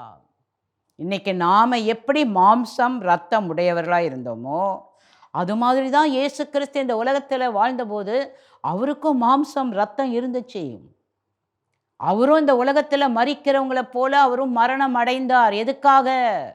மரணத்துக்கு அதிகாரியாகிய பிசாசானவனை அழிக்கும்படி. இவனை சாவடிக்கணும், இவனை காலத்துக்கு முன்னால் இருக்கக்கூடாதுன்னு பிசாசு எங்கெல்லாம் தீவிரமாக வைராக்கியமாக கிரியை செய்கிறானோ அவனை அழிக்கிறதுக்குன்னே இவர் மரணத்துக்கு தன்னை ஒப்பு கொடுத்தார். ஜீவ காலமெல்லாம் மரண பயத்தினாலே அடிமைத்தனத்திற்கு உள்ளானவர்கள் யாவரையும் விடுதலை ஆக்கும்படிக்கு அப்படியானார். ஹல்லேலூயா. அப்போ இன்னைக்கு நீங்களும் நானும் அப்படிப்பட்ட ஒரு அபிஷேகத்தில் இருக்கிறதுனால தான் நாம் தேவ பிள்ளைகளாக, தேவ ராஜ்யத்தின் பிரதிநிதிகளாக அநேகம் ஆயிரமான ஜாதிகளையும் ஜனங்களையும் சிறைப்பட்டவர்களை விடுதலையாக்கி கொண்டிருக்கிறோம். 5ஆவதாக கர்த்தருடைய அனுக்கிரக வருஷத்தை கூற வேண்டும். கர்த்தருடைய அனுக்கிரக வருஷத்தை கூற வேண்டும். இது ஆண்டவராகிய இயேசு கிறிஸ்துவின் வாழ்க்கையிலே நிறைவேறியது. லூக்கா 4ஆம் அதிகாரம் 16ஆம் வசனத்திலிருந்து 20ஆம் வசனம். லூக்கா 4ஆம் அதிகாரம் 16ஆம் வசனத்திலிருந்து 20ஆம் வசனம். தாம் வளர்ந்த ஊராகிய நாசரேத்துக்கு அவர் வந்து தம்முடைய வழக்கத்தின்படியே ஓய்வு நாளில் ஜெப ஆலயத்திலே பிரவேசித்து வாசிக்க எழுந்து நின்றார். அப்பொழுது ஏசாயா தீர்க்கதரிசியின் புஸ்தகம் அவரிடத்தில் கொடுக்கப்பட்டது. அவர் புஸ்தகத்தை விரித்தபோது, கர்த்தருடைய ஆவியானவர் என்மேல் இருக்கிறார், தரித்திரருக்கு சுவிசேஷத்தை பிரசங்கிக்கும்படி என்னை அபிஷேகம் பண்ணினார், இருதயம் நறுங்குண்டவர்களை குணமாக்கவும், சிறைப்பட்டவர்களுக்கு விடுதலையையும், குருடருக்கு பார்வையையும் பிரசித்தப்படுத்தவும், நொறுங்குண்டவர்களை விடுதலையாக்கவும், கர்த்தருடைய அனுக்கிரக வருஷத்தை பிரசித்தப்படுத்தவும் என்னை அனுப்பினார் என்று எழுதியிருக்கிற இடத்தை அவர் கண்டு வாசித்து புஸ்தகத்தை சுருட்டி பணிவிடைக்காரனிடத்தில் கொடுத்து உட்கார்ந்தார். ஜெப ஆலயத்தில் உள்ள எல்லாருடைய கண்களும் அவர் மேல் நோக்கமாயிருந்தது. இயேசு கிறிஸ்துவே தன்னை பற்றி எழுதினதை அவர் வாசித்த உடனே, நான் இந்த உலகத்தில் ஒரு சாதாரண மனுஷனாக தேவனால் அனுப்பப்படலை, இதெல்லாம் நான் நிறைவேற்றணும், அனுக்கிரக வருஷத்தை நான் பிரசித்தப்படுத்தணும். அதை வார்த்த உடனே அவரால் வாசிக்க முடியல, அப்படியே உட்காந்துட்டார். எல்லாரும் அவரை பார்க்குறாங்க. இன்னைக்கு உலகத்தில் வாழ்ந்து கொண்டிருக்கிற உங்களையும் என்னையும், ஒவ்வொருவருக்கும் இயேசு கிறிஸ்து வரப்போகிறார். இயேசு கிறிஸ்துவை சந்திக்க நீங்கள் எல்லாம் ஆயத்தமாகுங்க. ஆயத்தம் இல்லாமல் இருந்தீங்கன்னா அவரை நீங்கள் பார்க்க முடியாது, அவரோட நீங்கள் வாழ முடியாது. இந்த அனுக்கிரக வருஷத்தை தெரிவிக்க கர்த்தர் உங்களையும் என்னையும் அபிஷேகம் பண்ணியிருக்கிறார். 2 கொரிந்தியர் 6:2 வாசிக்கிறோம். அனுக்கிரக காலத்திலே நான் உனக்கு செவி கொடுத்து இரட்சணிய நாளிலே உனக்கு உதவி செய்தேன் என்று சொல்லியிருக்கிறாரே. இதோ இப்பொழுதே அனுக்கிரக காலம், இப்பொழுதே இரட்சணிய நாள். ஏன் நம்ம ரொம்ப தீவிரமாக இயேசுவை குறித்து, அவருடைய வருகையை குறித்து நாம் பேசிக்கொண்டே இருக்கிறோம், சொல்லிக்கொண்டே இருக்கிறோம். இன்றைக்கே அனுக்கிரக காலம், இப்பொழுதே இரட்சணிய நாள். இதை விட்டுட்டீங்கன்னா அவ்வளோதான். எனக்கு யாரும் சொல்லலையே, எங்கள் வீட்டுக்கு எதிரில் தானே இருந்தீங்க, எங்கள் ஊரில் தானே இருந்தீங்க, எங்கள் தேசத்தில் தானே இருந்தீங்க, எங்களுக்கு இதை பற்றி சொல்லாமல் விட்டுட்டீங்களேன்னு யாரும் நம்மளை பற்றி சொல்லக்கூடாது. அதனால தான் பக்கத்தில் இருக்கிறவங்களுக்கெல்லாம் இயேசுவை பற்றி சொல்கிறோம், ஊரில் சொல்கிறோம், உலகத்துக்கு சொல்கிறோம், தேசத்துக்கு சொல்கிறோம். ஏன்னா எனக்கு கொடுக்குற அந்த விடுதலையின் அபிஷேகம், அந்த சுதந்திர அபிஷேகம் நீங்கள் பெற்று அந்த இயேசுவோடு நித்தியமாய் வாழ வேண்டும். 6வதாக, தேவன் நீதியை சரிக்கட்டும் நாளையும் கூற வேண்டும். பக்கத்தில் இருக்கவங்கள பார்த்து சொல்லுங்க, நீதியை சரிக்கட்டும் நாளையும் கூறணும். எப்பா, இயேசு வரப்போறாரு, அவர் நியாயம் தீர்க்க வரப்போறாரு. அதனால அதுக்கு முன்னால் நம்ம எல்லாரும் நம்ம சரிப்படுத்தி கொள்ள வேண்டும். 7வதாக, துயரப்பட்ட அனைவருக்கும் ஆறுதல் கூற வேண்டும். பக்கத்தில் இருக்கவங்களை பார்த்து சொல்லுங்க, துயரப்பட்ட அனைவருக்கும் நாம் என்ன செய்யணும்? அந்த அபிஷேகம் கொடுத்துருக்க. நீ என்ன கண்ணீர் விட்டா என்ன, நீ எவ்வளோ துக்கத்தில் இருந்தால் என்ன, நீ எவ்வளோ வேதனையில் இருந்தால் என்ன, நான் பாரு எவ்வளோ சந்தோஷமாக. இதுக்காக நம்மளை ஆண்டவர் அபிஷேகம் பண்ணியிருக்காரு. அவங்க வேதனையில் இருக்கும்போது, அவங்க துக்கத்தில் இருக்கும்போது, அவங்க கண்ணீர் வடிக்கும்போது, அவங்களுக்கு போய் நாம் ஆண்டவருடைய உதவியோடு அவங்கள சமாதானப்படுத்த, அவங்க துயரத்திலிருந்து வர அந்த மாதிரி ஒரு அபிஷேகத்தை தான் உங்களுக்கும் எனக்கும் கொடுத்தார். அவருக்குள்ளே அந்த அபிஷேகம் இருந்தது. இன்றைக்கி அவருடைய பிள்ளைகளாக இருக்கிற உங்களுக்குள்ள எனக்குள்ள அதே வல்லமை, அதே அபிஷேகத்தை கொடுத்திருக்கிறார். இதை தான் மத்தேயு 5:4 வாசிக்கிறோம். துயரப்படுகிறவர்கள் பாக்கியவான்கள், அவர்கள் ஆறுதல் அடைவார்கள். ரோமர் 8:17 25 நாம் பிள்ளைகளானால் சுதந்திரருமாமே, தேவனுடைய சுதந்திரரும் கிறிஸ்துவுக்கு உடன் சுதந்திரருமாமே. கிறிஸ்து உடனே கூட நாம் மகிமைப்படும்படிக்கு அவருடனே கூட பாடுபட்டால் அப்படியாகும். ஆதலால் இக்காலத்து பாடுகள் இனி நம்மிடத்தில் வெளிப்படும் மகிமைக்கு ஒப்பிடத்தக்கவைகள் அல்லவென்று எண்ணுகிறேன்.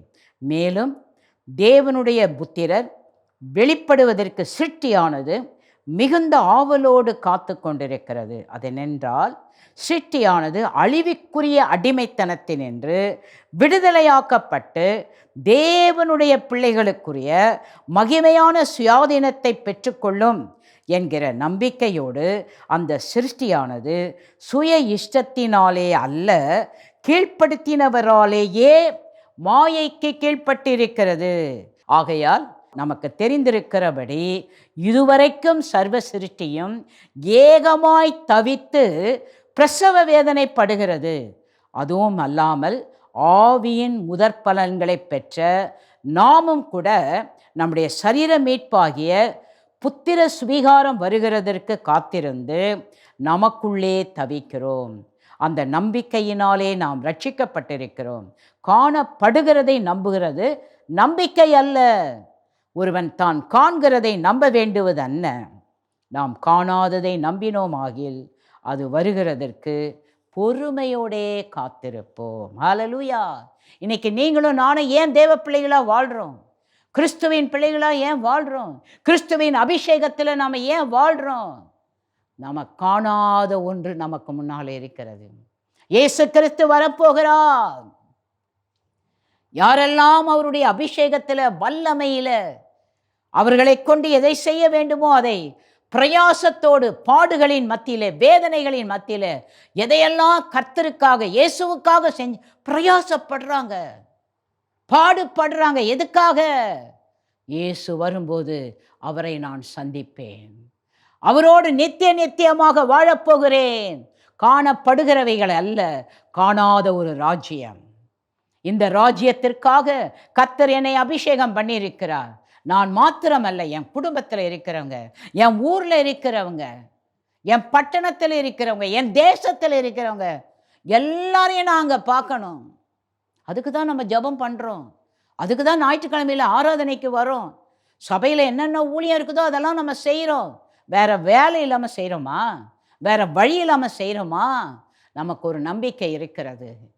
காணாத அந்த ராஜ்யத்தில் கர்த்தர் என்னை அவரோட ஒரு சுதந்திரத்தின் அபிஷேகத்தின் வல்லமையினால் இலவசமாக ஈவாக எல்லாவற்றையும் எனக்கு ஆயத்தம் பண்ணி வைத்திருக்கிறார். ஹல்லேலூயா, ஹல்லேலூயா. 8வதாக சீயோனிலே துயரப்பட்டவர்களை சீர்படுத்த வேண்டும். அந்த சீர்படுத்த வேண்டும் என்றால் அந்த இடத்துல இருக்கணும், அந்த இடத்துல அவங்க அமைந்திருக்க வேண்டும், நிரந்தரமாக அவங்க இருக்கணும். ஏதோ அவங்க காணப்படாமல் போயிடக்கூடாது, இல்லாமல் போயிடக்கூடாது. இன்றைக்கி நம்ம எல்லாரும் ஏன் திருச்சபையில் வந்து பல ஊர்களை சேர்ந்தவங்களாக இருந்தாலும் பலவிதமான பழக்க வழக்கங்களை உடையவங்களாக இருந்தாலும் எல்லாரும் ஒன்று சேர்ந்து ஆராதிக்கிறோம், எல்லாம் ஒன்று சேர்ந்து ஜெபிக்கிறோம், எல்லாரும் வசனத்தை கேட்குறோம், ஒருவருக்கு ஒருவர் அன்பை பரிமாறிக்கொள்கிறோம். இதெல்லாம் நம்ம ஏன் பண்ணுறோம்? நிரந்தரமாக நாம் இருக்க போகிற சீயோனிலே அன்றைக்கு நாம் எல்லாரும் ஒன்றா தான் இருக்கணும். அன்றைக்கு எல்லாரும் நாம் இணைந்து தான் இருக்க வேண்டும். அதை இப்போவே பூமியில் நம்ம பழக்கப்படுத்திக்கிறோம். அதை முறையாக நம்ம எங்கெங்கெல்லாம் நம்மளை மாற்றிக்கணுமோ, அவங்க பெரியவங்க, இவங்க சின்னவங்க, இவங்க ஏழை, அவங்க பணக்கார, நான் பாரு எப்படி இருக்கேன், எப்படியா நம்ம உலகத்தில் காட்டிகிட்டு இருக்கோம்? எல்லாருக்கும் எல்லாமாக எல்லாரோடும் இணைந்து அவங்களுக்கு எந்த விதத்திலெல்லாம் நமக்குள்ளே இருக்கிற அபிஷேகம் வல்லமை அவங்கள சுதந்திரம் அடைய, அவங்கள விடுதலை அடைய கர்த்தர் நம்மை அவங்களோட இணைச்சிருக்காரோ அதை நிறைவேற்ற தான் இப்படியெல்லாம் நம்ம சபைக்கு வருகிறோம். கர்த்தரும் நம்மை அந்த விதமாக மாற்றிக்கொண்டிருக்கிறார். 9வதாக சாம்பலுக்கு பதிலாக சிங்காரத்தை கொடுக்க வேண்டும். பக்கத்தில் இருக்கவங்களை பார்த்து சொல்லுங்க, சாம்பலுக்கு பதிலாக சிங்காரத்தை, அந்த அபிஷேகத்தை கர்த்தர் நமக்கு கொடுத்திருக்கிறார். சிங்காரம் என்று சொன்னால் எபிரேய மொழியில் PER, பீர் என்று சொல்லப்படுகிறது. அப்படின்னா ஒரு சாதாரண நிலையில் இருந்தவர்களையும் ஒரு அலங்காரமான நிலைக்கு கொண்டு வருவது. ரொம்ப பாவமாக இருந்தாங்க, ரொம்ப பரிதாபமாக இருந்தாங்க, புறக்கணிக்கப்பட்டவங்களாக இருந்தாங்க, கைவிடப்பட்டவங்களாக இருந்தாங்க, அனாதையாக இருந்தாங்க. இன்றைக்கி எத்தனை பேர் உலகமெங்கிலும் தேவனுடைய இந்த அபிஷேகத்தை பெற்றவர்கள், இந்த தேவ வல்லமையை பெற்றவங்க குழந்தைங்க, சின்ன பிள்ளைங்க, வாலிபர்கள், பெரியவர்கள், வயதானவங்களெல்லாம் அவங்கள கொண்டு வந்து வச்சு அவங்கள அலங்காரம் பண்ணிக்கிட்டு இருக்கிறாங்க. ரோட்டில் இருந்தாங்க. எங்கேயோ ஒரு மூலையில் குப்பைத்தொட்டியில் இருந்த குழந்தை, அதை தூக்கி வளர்த்து, அதை படிக்க வச்சு, அதுக்கு சிங்காரம் பண்ணி, அதுக்கு கல்யாணம் பண்ணி வச்சு, இதெல்லாம் சாதாரணமாக செய்ய முடியுமாங்க? அது அவங்களுக்குள்ளே இருக்கிற கர்த்தர் கொடுத்த அபிஷேகம். நான் நல்லா இருக்கிறேன்ல, நான் நல்லா உடுத்துறேன்ல, நான் நல்லா சாப்பிட்றேன்ல. நிறைய இந்த தொண்டு நிறுவனங்களிலே பணியாற்றுகிறவர்களை நாங்கள் சந்திக்கும்போது அவங்க சொல்லுவாங்க, நமக்குள்ளாக எப்படி ஒரு ஆவி ஆத்துமா இருக்குதோ, அவங்க வெளித்தோற்றத்தில் பிச்சைக்காரங்க போல, ஒன்றும் முடியாதவங்கள போல இருந்தாலும் அவங்களுக்குள்ள ஒரு ஆவி இருக்குல்ல, அவங்களுக்குள்ள ஒரு ஆத்துமா இருக்குதுல்ல, அதை நம்ம சிங்காரம் பண்ண வேண்டாமா? என்னை யாரும் பார்க்கல, நான் ரோட்டில் படுத்துன்னு இருக்கிறேன், எனக்கு யாரும் உணவு கொடுக்கல, என்னை யாரும் கவனிக்கலை, என்னை யாரும் விசாரிக்கலை அப்படின்னு அவங்க மனசு எவ்வளோ வேதனைப்படும். என்னை ஏன் ஆண்டவர் அபிஷேகம் பண்ணியிருக்கிறாரு? நான் சாப்பிட்டு நான் திருப்தியாக இருக்கிறதுக்கா? இப்படிப்பட்டவங்களுக்கெல்லாம் ஒரு சிங்காரத்தை கொடுக்கணும். பக்கத்தில் இருக்கிறவங்கள பார்த்து சொல்லுங்கள், சிங்காரத்தை கொடுக்கணும். அந்த மாதிரி ஒரு அபிஷேகத்தை தான் கர்த்தர் உங்களுக்கும் எனக்கும் இந்த உலகத்தில் கொடுத்திருக்கிறார். எத்தனை பேர் அதில் சந்தோஷமாக இருக்கிறீங்க, மகிழ்ச்சியாக இருக்கிறீங்க? நாம் நிறைய காரியங்களில் பல காரியங்களை கர்த்தருடைய ஆவியானவர் சொல்கிறபடி நாம் என்ன பண்ணுறோம், செய்கிறோம். இந்த உலகத்தை விட்டு இன்றைக்கு தேவ ராஜ்யத்திலே வாழ்ந்து கொண்டிருக்கிற அன்பு தாயார் சகோதரி மைடா ராஜன், அவங்க ஒரு ஹோம் திறந்துருக்காங்க, ஃபெய்த் ஹோம். அப்போ அவங்க இந்த உலகத்தில் வாழ்ந்தபோது சொல்லுவாங்க, சிஸ்டர், நான் ஒரு நாள் என் வீட்டு அந்த திண்ணையில் உட்காந்துட்டு இருந்தேன், படியில் உட்காந்துருந்தேன்.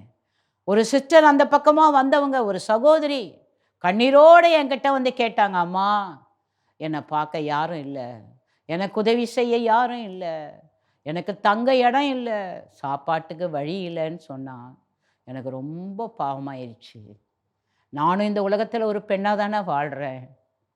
எனக்கு என் கணவன் இருக்கிறார், என் பிள்ளைங்கள்லாம் இருக்கிறாங்க, எனக்கு ஒரு வீடு இருக்குது, வசதி இருக்குது. ஆனால் இந்த சகோதரி எனக்கு யாருள்ளேன்னு வந்து என்கிட்ட சொல்கிறாளே, நான் சும்மா இருக்கலாமா? அந்த ஒரு சகோதரியை வச்சு தான் அவங்க ஒரு ஹோமை ஆரம்பித்தாங்க. இன்றைக்கி நிறைய சகோதரிகள் கணவனால் கைவிடப்பட்டவர்கள், புறக்கணிக்கப்பட்டவர்கள், சின்ன குழந்தையிலிருந்தே எடுத்து வளர்க்குறாங்க, வாலிப பிள்ளைகளை எடுத்து வளர்க்குறாங்க. அப்பா இல்லை, அம்மா இல்லை. நானே எத்தனையோ பிள்ளைகளை அங்கே கொண்டு போய் சேர்த்துருக்கிறேன். அவங்கெல்லாம் இன்றைக்கி வளர்ந்து கல்லூரி படிப்பு வரைக்கும் வந்துட்டாங்க. இனி அவங்களுக்கு கல்யாணம் வேற பண்ணி வைப்பாங்க. இதெல்லாம் ஏன் அவங்க செய்கிறாங்கன்னு சொன்னால், அவங்களுக்கு சிங்காரத்தை கொடுக்க வேண்டும். கர்த்தர் அப்படிப்பட்ட அபிஷேகத்தை நமக்கு கொடுத்திருக்கிறார். ஹல்லேலூயா. 10வதாக துயரத்துக்கு பதிலாக ஆனந்த தைலத்தை கொடுக்க வேண்டும். நமக்குள்ள ஏன் அபிஷேகம்? விடுதலையின் அபிஷேகம், சுதந்திர அபிஷேகம். துயரத்துக்கு பதிலாக ஆனந்த தைலத்தை கொடுக்க வேண்டும். சங்கீதம் 45:7. சங்கீதம் 45:7. நீர் நீதியை விரும்பி அக்கிரமத்தை வெறுக்கிறீர், ஆதலால் தேவனே, உம்முடைய தேவன் உமது தோழரை பார்க்கிலும் உம்மை ஆனந்த தைலத்தினால் அபிஷேகம் பண்ணினார். ஹல்லேலூயா. இன்னைக்கு உங்களையும் என்னையும் ஒரு ஆனந்த தைலத்தினால் கர்த்தர் என்ன செய்திருக்கிறார்? அபிஷேகம் பண்ணி. துயரங்கள் இருக்குது, வேதனைகள் இருக்குது, போராட்டங்கள் இருக்குது, நிந்தனைகள் இருக்குது, அவமானங்கள் இருக்கிறது. இதில் நாம் சோர்ந்து போகிறவர்கள் அல்ல. அந்த நேரங்களில் நமக்குள்ளே இருக்கிற அந்த வல்லமை, அபிஷேகம், அதை மேற்கொள்ளும்படியாக ஒரு ஆனந்த தைலத்தை தேவனாகிய கர்த்தர் அவரை நம்புகிற, அவரை விசுவாசிக்கிற, அவருடைய பிள்ளைகளாக இந்த உலகத்தில் வாழ்கிற எல்லாருக்கும் சுதந்திரமாக கொடுத்துருக்காரு, விடுதலையாக கொடுத்துருக்காரு. மற்றவங்களாம் பார்த்துன்னு இருப்பாங்க, இவங்க என்ன பண்ண போகிறாங்க பார்க்கலாம், இந்த மாதிரி ஒரு பிரச்சனை வந்துருச்சே, இந்த மாதிரி ஒரு சூழ்நிலை வந்துருச்சு, அவ்வளோதான் அவங்க அப்படின்னு நம்மளே வேடிக்கை பார்த்துன்னு இருப்பாங்க. நம்ம பார்த்தா முன்னால் இருந்ததை விட இப்போ ரொம்ப பவர்ஃபுல்லாகிடும், ரொம்ப இன்னும் வல்லமையாக எழுந்து. என்னுடைய 3வது மகள் இந்த உலகத்தை விட்டு 34வது வயதில் தேவ ராஜ்யத்திற்கு போனபோது என்னை நிறைய பேர் இன்டர்வியூ எடுக்க வந்தாங்க. இன்டர்வியூ எடுக்கும்போது என்ன சொன்னாங்க, உங்கள் மகளை நீங்கள் இழந்துட்டீங்களே, இனிமேல் ஊழியம் செய்வீங்களா, கர்த்தருக்காக வாழ்வீங்களா? ஒரு நிமிஷம் யோசித்து பார்த்தேன், இவங்க ஏன் இந்த மாதிரி ஒரு கேள்வியை நம்மகிட்ட கேட்குறாங்க? அப்போ அவங்க என்ன எதிர்பார்த்துருக்காங்க? என் மகளையே ஆண்டவர் எடுத்துட்டாரு, மற்றவங்களாம் கேட்கும்போது நான் என்ன பதில் சொல்லுவேன்? நீங்கள் மற்றவங்களுக்கெல்லாம் ஜெபம் பண்ணுறீங்க, மற்றவங்களெல்லாம் ஆசீர்வதிக்கிறீங்க, உங்கள் மகளையே நீங்கள் இழந்துட்டீங்களே அப்படின்னு என்னை கேட்பாங்க. அவங்களுக்கு நான் என்ன பதில் சொல்வேன்? அதனால இனிமேல் ஊழியமும் செய்ய மாட்டேன், ஆண்டவரை பற்றியே பேச மாட்டேன், அவ்வளோதான் அப்படின்னு ஆண்டவர் அழைத்த அழைப்பை விட்டுருவேன் அப்படின்னு எதிர்பார்த்துக்கிட்டு என்னை கேட்டாங்க. நான் சொன்னேன், இன்னும் அதிகமாக நான் வாலிபர்களுக்கு நடுவில் ஊழியம் செய்வேன்.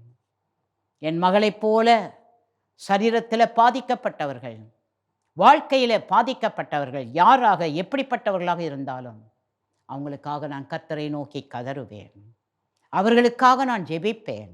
என்னால் முடிந்த உதவிகளை இந்த சமுதாயத்திற்கு நான் செய்து கொண்டே இருப்பேன்.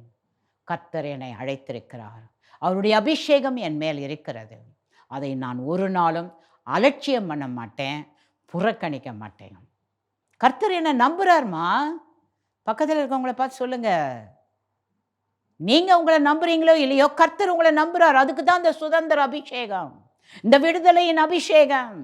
என் பிள்ளை அவங்க கணவரை விட மாட்டா, அவங்க பிள்ளைங்களை விட மாட்டா, அவங்க குடும்பத்தில் இருக்கிறவங்கள விட மாட்டா, அவங்க ஊரில் இருக்கிறவங்கள விட மாட்டா.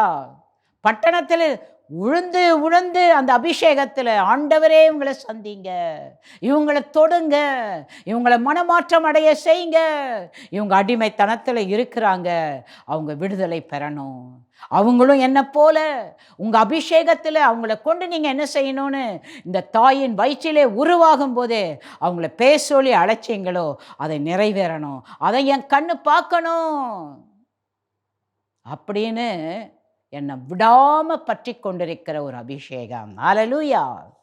11ஆவதாக, ஒடுங்கின ஆவிக்கு பதிலாக துதியின் உடையை கொடுக்க வேண்டும். நிறைய பேர் ஒடுங்கின ஆவியில் இருக்கிறாங்க, அவங்களுக்கு நாம் என்ன கொடுக்கணும்? துதியின் உடையை கொடுக்க வேண்டும். ஒடுங்கின ஆவி என்று சொல்லும்போது அவ்வளோதாங்க, முடியாது, ஒன்றும் செய்ய முடியாது, அந்த அளவுக்கு போயிட்டாங்க, பலவீனமாயிட்டாங்க, முன்ன மாதிரி என்னால் எதுவுமே செய்ய முடியலைங்க, அவ்வளோதாங்க. அப்போ அவங்களெல்லாம் அப்படியே விட்டுறக்கூடாது. ஆண்டவர் சொல்கிறாரு, உன் மேலே ஒரு அபிஷேகம் கொடுத்துருக்கேன், உன் மேலே ஒரு வல்லமை கொடுத்துருக்கேன், அவங்களுக்கெல்லாம் என்ன பண்ணணும்? துதியின் உடைய. இப்போ எதுக்கு நம்ம ஆராதனைக்கெல்லாம் வந்தால் ஆண்டவரை ஆராதிக்கிறோம்? ஆண்டவரை ஆராதிக்க ஆராதிக்க ஆராதிக்க அவங்க எங்கெல்லாம் ஒடுங்கி போய் இருக்கிறாங்களோ அங்கே அவங்களுக்குள்ள அவங்கள அறியாமலேயே ஒரு தெய்வீக சமாதானம், தெய்வீக சந்தோஷம், தெய்வீக ஆசீர்வாதங்கள் அவங்க ஆவியில், அவங்க ஆத்துமாவில், அவங்க சரீரத்தில் இறங்குறத அவங்க உணருவாங்க. அதை தான் ஆண்டவர் சொல்கிறாரு. ஏசாயா 42:3, அவர் நெறிந்த நாணலை முறியாமலும் மங்கி எரிகிற திரியை அணையாமலும் நியாயத்தை உண்மையாக வெளிப்படுத்துவார். ஹல்லேலூயா. எனக்கு அன்பான தேவனுடைய பிள்ளைகளே, இன்றைக்கு தேவ ராஜ்யத்தின் பிரதிநிதிகளாக தேவனை நாம் ஆராதிக்க ஆராதிக்க, தேவனை துதிக்க துதிக்க துதிக்க, எங்கெல்லாம் ஒடுக்கப்பட்ட நிலையில் யாரெல்லாம் நம்ம குடும்பத்தில் கூட இருக்கிறாங்களோ அவங்க அத்தனை பேரும் அந்த துதியின் உடையை அணிந்து கொள்வார். அவங்களும் ஆட்டோமேட்டிக்காக ஆராதனை பண்ண ஆரம்பிச்சிருவாங்க, அவங்களும் ஆண்டவரை புகழ ஆரம்பிச்சிருவாங்க, ஆண்டவரை உயர்த்த ஆரம்பிச்சிருவாங்க. அதனால தான் நம்ம எல்லாம் ஆராதனை பண்ணுறோம், அதனால தான் துதிக்கிறோம். கர்த்தர் அந்த அபிஷேகத்தை உங்களுக்குள்ளாக எனக்குள்ளாக அவர் வைத்திருக்கிறார். எதுக்கு? நம்ம ஆராதனை பண்ணும்போது, ஆண்டவரை மகிமைப்படுத்தி பாடும்போது எனக்குள்ளாக ஒரு சுதந்திரம் வருது, எனக்குள்ள ஒரு விடுதலை வருது. இதை யாரெல்லாம் கேட்குறாங்களோ, தெரிந்தோ தெரியாமலோ, அவங்களும் அந்த ஒடுங்கின ஆவியிலிருந்து அப்படியே அவங்களும் பாட ஆரம்பிச்சிருவாங்க. பாட்டே தெரியாது. நிறைய தடவை நான் பார்த்துருக்கேன் ஆராதனைகளில். அப்போ தான் புதுசாக வந்திருப்பாங்க, முதல் முறை வந்திருப்பாங்க. இங்கே வர்ஷிப் நடக்க நடக்க, ஆராதனை நடக்க நடக்க கையை தட்டுவாங்க, ஆண்டவரை இப்போ சமீபத்தில் ஒரு குடும்பம் திருச்சபையில் விடுதலைக்காக வந்து தங்கியிருந்தாங்க. அப்போ அந்த ஒரு ஜெப வேளையில் ஆராதனை நடத்தினவர் சொன்னார், எல்லாரும் கையை பிடிச்சின்னு ஆடுங்க, துதிங்க, ஆண்டவரை நான் போய் அன்னைக்கு அந்த புதுசாக வந்த பிள்ளைய கையை பிடிச்சிக்கிட்டேன். கையை பிடிச்சிக்கிட்டு ஒரே ஆட்டம். நான் ஆட, அந்த பிள்ளை ஆட. அந்த பிள்ளைக்கு ஆண்டவரை பற்றி தெரியாது. அது ரொம்ப மனநிலை பாதிக்கப்பட்ட நிலைமையில் எப்படியாவது அந்த பிள்ளை விடுதலை ஆகணும்னு சொல்லி சபைக்கு ஒடுங்கி போய் 36 வயசுங்க. எப்படி இருக்கும் அந்த பெற்றோருக்கு? ஒரே பொண்ணு, அவ்வளோ வேதனையோட தாயும் தகப்பனும் இருக்கிறாங்க. ஆனால் நான் அவளுடைய கரத்தை பிடிச்சி அந்த அபிஷேக நேரத்தில், அந்த ஆராதனை நேரத்தில் நல்ல அவளும் வேறு வழி இல்லாமல் என் கூட சிரிச்சுக்கிட்டே ஆடி பாடி நல்ல கையெல்லாம் தட்டி சுற்றி சுற்றி வந்து ஆண்டவரை மகிமைப்படுத்தணும். அவங்க அம்மா சொன்னாங்க, என் பிள்ளை உங்கள் கையை பிடிச்சி ஆடும்போது எனக்கு ரொம்ப சந்தோஷமாக இருந்தது. எங்கள் அம்மாவை போல் அந்த என் பிள்ளை கையை பிடிச்சிருங்க. அவங்க பாட்டியை போல் அவங்க பேத்தியை கையை பிடிச்சி நீங்கள் ஆடும்போது என் உள்ளம் நன்றியால் நிறைஞ்சி, என் பிள்ளையும் நல்ல சந்தோஷமாக உங்களோட சேர்ந்து உங்களோட இணைஞ்சி ஆடி பாடி ஆண்டவரை மகிமைப்படுத்தினது எனக்கு ரொம்ப இதுக்கு தாங்க நம்ம சர்ச்சைக்கு. நான் மட்டும் பாட்டு பாடுவேன், நான் மட்டும் பார்க்கணும் யாரெல்லாம் பாட முடியாமல் இருக்கிறாங்க, யாரால் பாட்டு பாட முடியாத நிலையில், ஒடுங்கின நிலையில் அவங்களோட பக்கத்தில் நின்று அவங்கள பார்த்து சிரித்து பாடணும், அவங்க கையை பிடிச்சி பாடணும். அவங்களுக்குள்ளே இருக்கிற அந்த ஒடுங்கின ஆவி அவங்கள அறியாமலேயே அவங்கள விட்டு போயிடும். அவங்களும் தேவனை துதிக்க ஆரம்பிச்சிருவாங்க. ஹல்லேலூயா. 1 சாமுவேல் 3:2 வாசிக்கிறோம். ஒரு நாள் ஏலி தன்னுடைய ஸ்தானத்திலே படுத்து கொண்டிருந்தார். அவர் பார்க்கக்கூடாதபடிக்கு அவருடைய கண்கள் இருளடைந்திருந்தது. பாருங்க, ஒரு ஆசாரிய ஊழியம் செய்கிற ஆசாரியனுடைய கண்ணே தேவ சன்னிதானத்தில் கண்ணு இருளாக இருந்ததாம். அப்போனா நம்மளாம் எந்த நிலைமையில் இருப்போம்? இப்போ எதுக்கு நம்ம ஆலயத்துக்கு வரோம்? தேவனை ஆராதிக்கிறோம், துதிக்கிறோம். யாராக இருந்தாலும் அவங்களுக்கு பிரச்சனைகள் வரும், யாராக இருந்தாலும் அவங்களுக்கு வேதனைகள் வரும். ஆனால் தேவ சமூகத்தில் வரும்போது தேவனுடைய ஆவியானவர் ஒரு சுதந்திரத்தை தருவார், விடுதலையை தருவார். சங்கீதம் 1:3. அவர் நீர்க்கால்களின் ஓரமாய் நடப்பட்டு தன் காலத்தில் தன் கனியை தந்து இலையுதிராது இருக்கிற மரத்தை போல் இருப்பான், அவன் செய்வதெல்லாம் வாய்க்கும். யாரெல்லாம் தேவ வசனத்தை இரவும் பகலும் தியானிக்கிறாங்களோ அவங்கள பற்றி வேதம் சொல்லுது, அவங்க நீர்க்கால்களின் ஓரமாய் நடப்பட்டு தங்கள் காலத்தில் தங்கள் கனியை தந்து இலையுதிராதிருக்கிற மரத்தை போல் இருப்பார்கள், அவர்கள் செய்வதெல்லாம் வாய்க்கும். சங்கீதம் 92:12-15. நீதிமான் பனையைப் போல் செழித்து லீபனோனில் உள்ள கேதுருவைப் போல் வளருவான். கர்த்தருடைய ஆலயத்திலே நாட்டப்பட்டவர்கள் எங்கள் தேவனுடைய பிரகாரங்களில் செழித்திருப்பார்கள். கர்த்தர் உத்தமர் என்றும் என் கண்மலையாகிய அவரிடத்தில் அநீதி இல்லை என்றும் விளங்க பண்ணும்படி அவர்கள் முதிர் வயதிலும் கனி தந்து புஷ்டியும் பசுமையுமாயிருப்பார்கள். இப்போ நம்ம ஏன் தவறாமல் ஆலயத்துக்கு வரோம்? வரீங்களா? சரி, ஒருவேளை நீங்கள் படுத்த படுக்கையெல்லாம் இருக்கலாம்.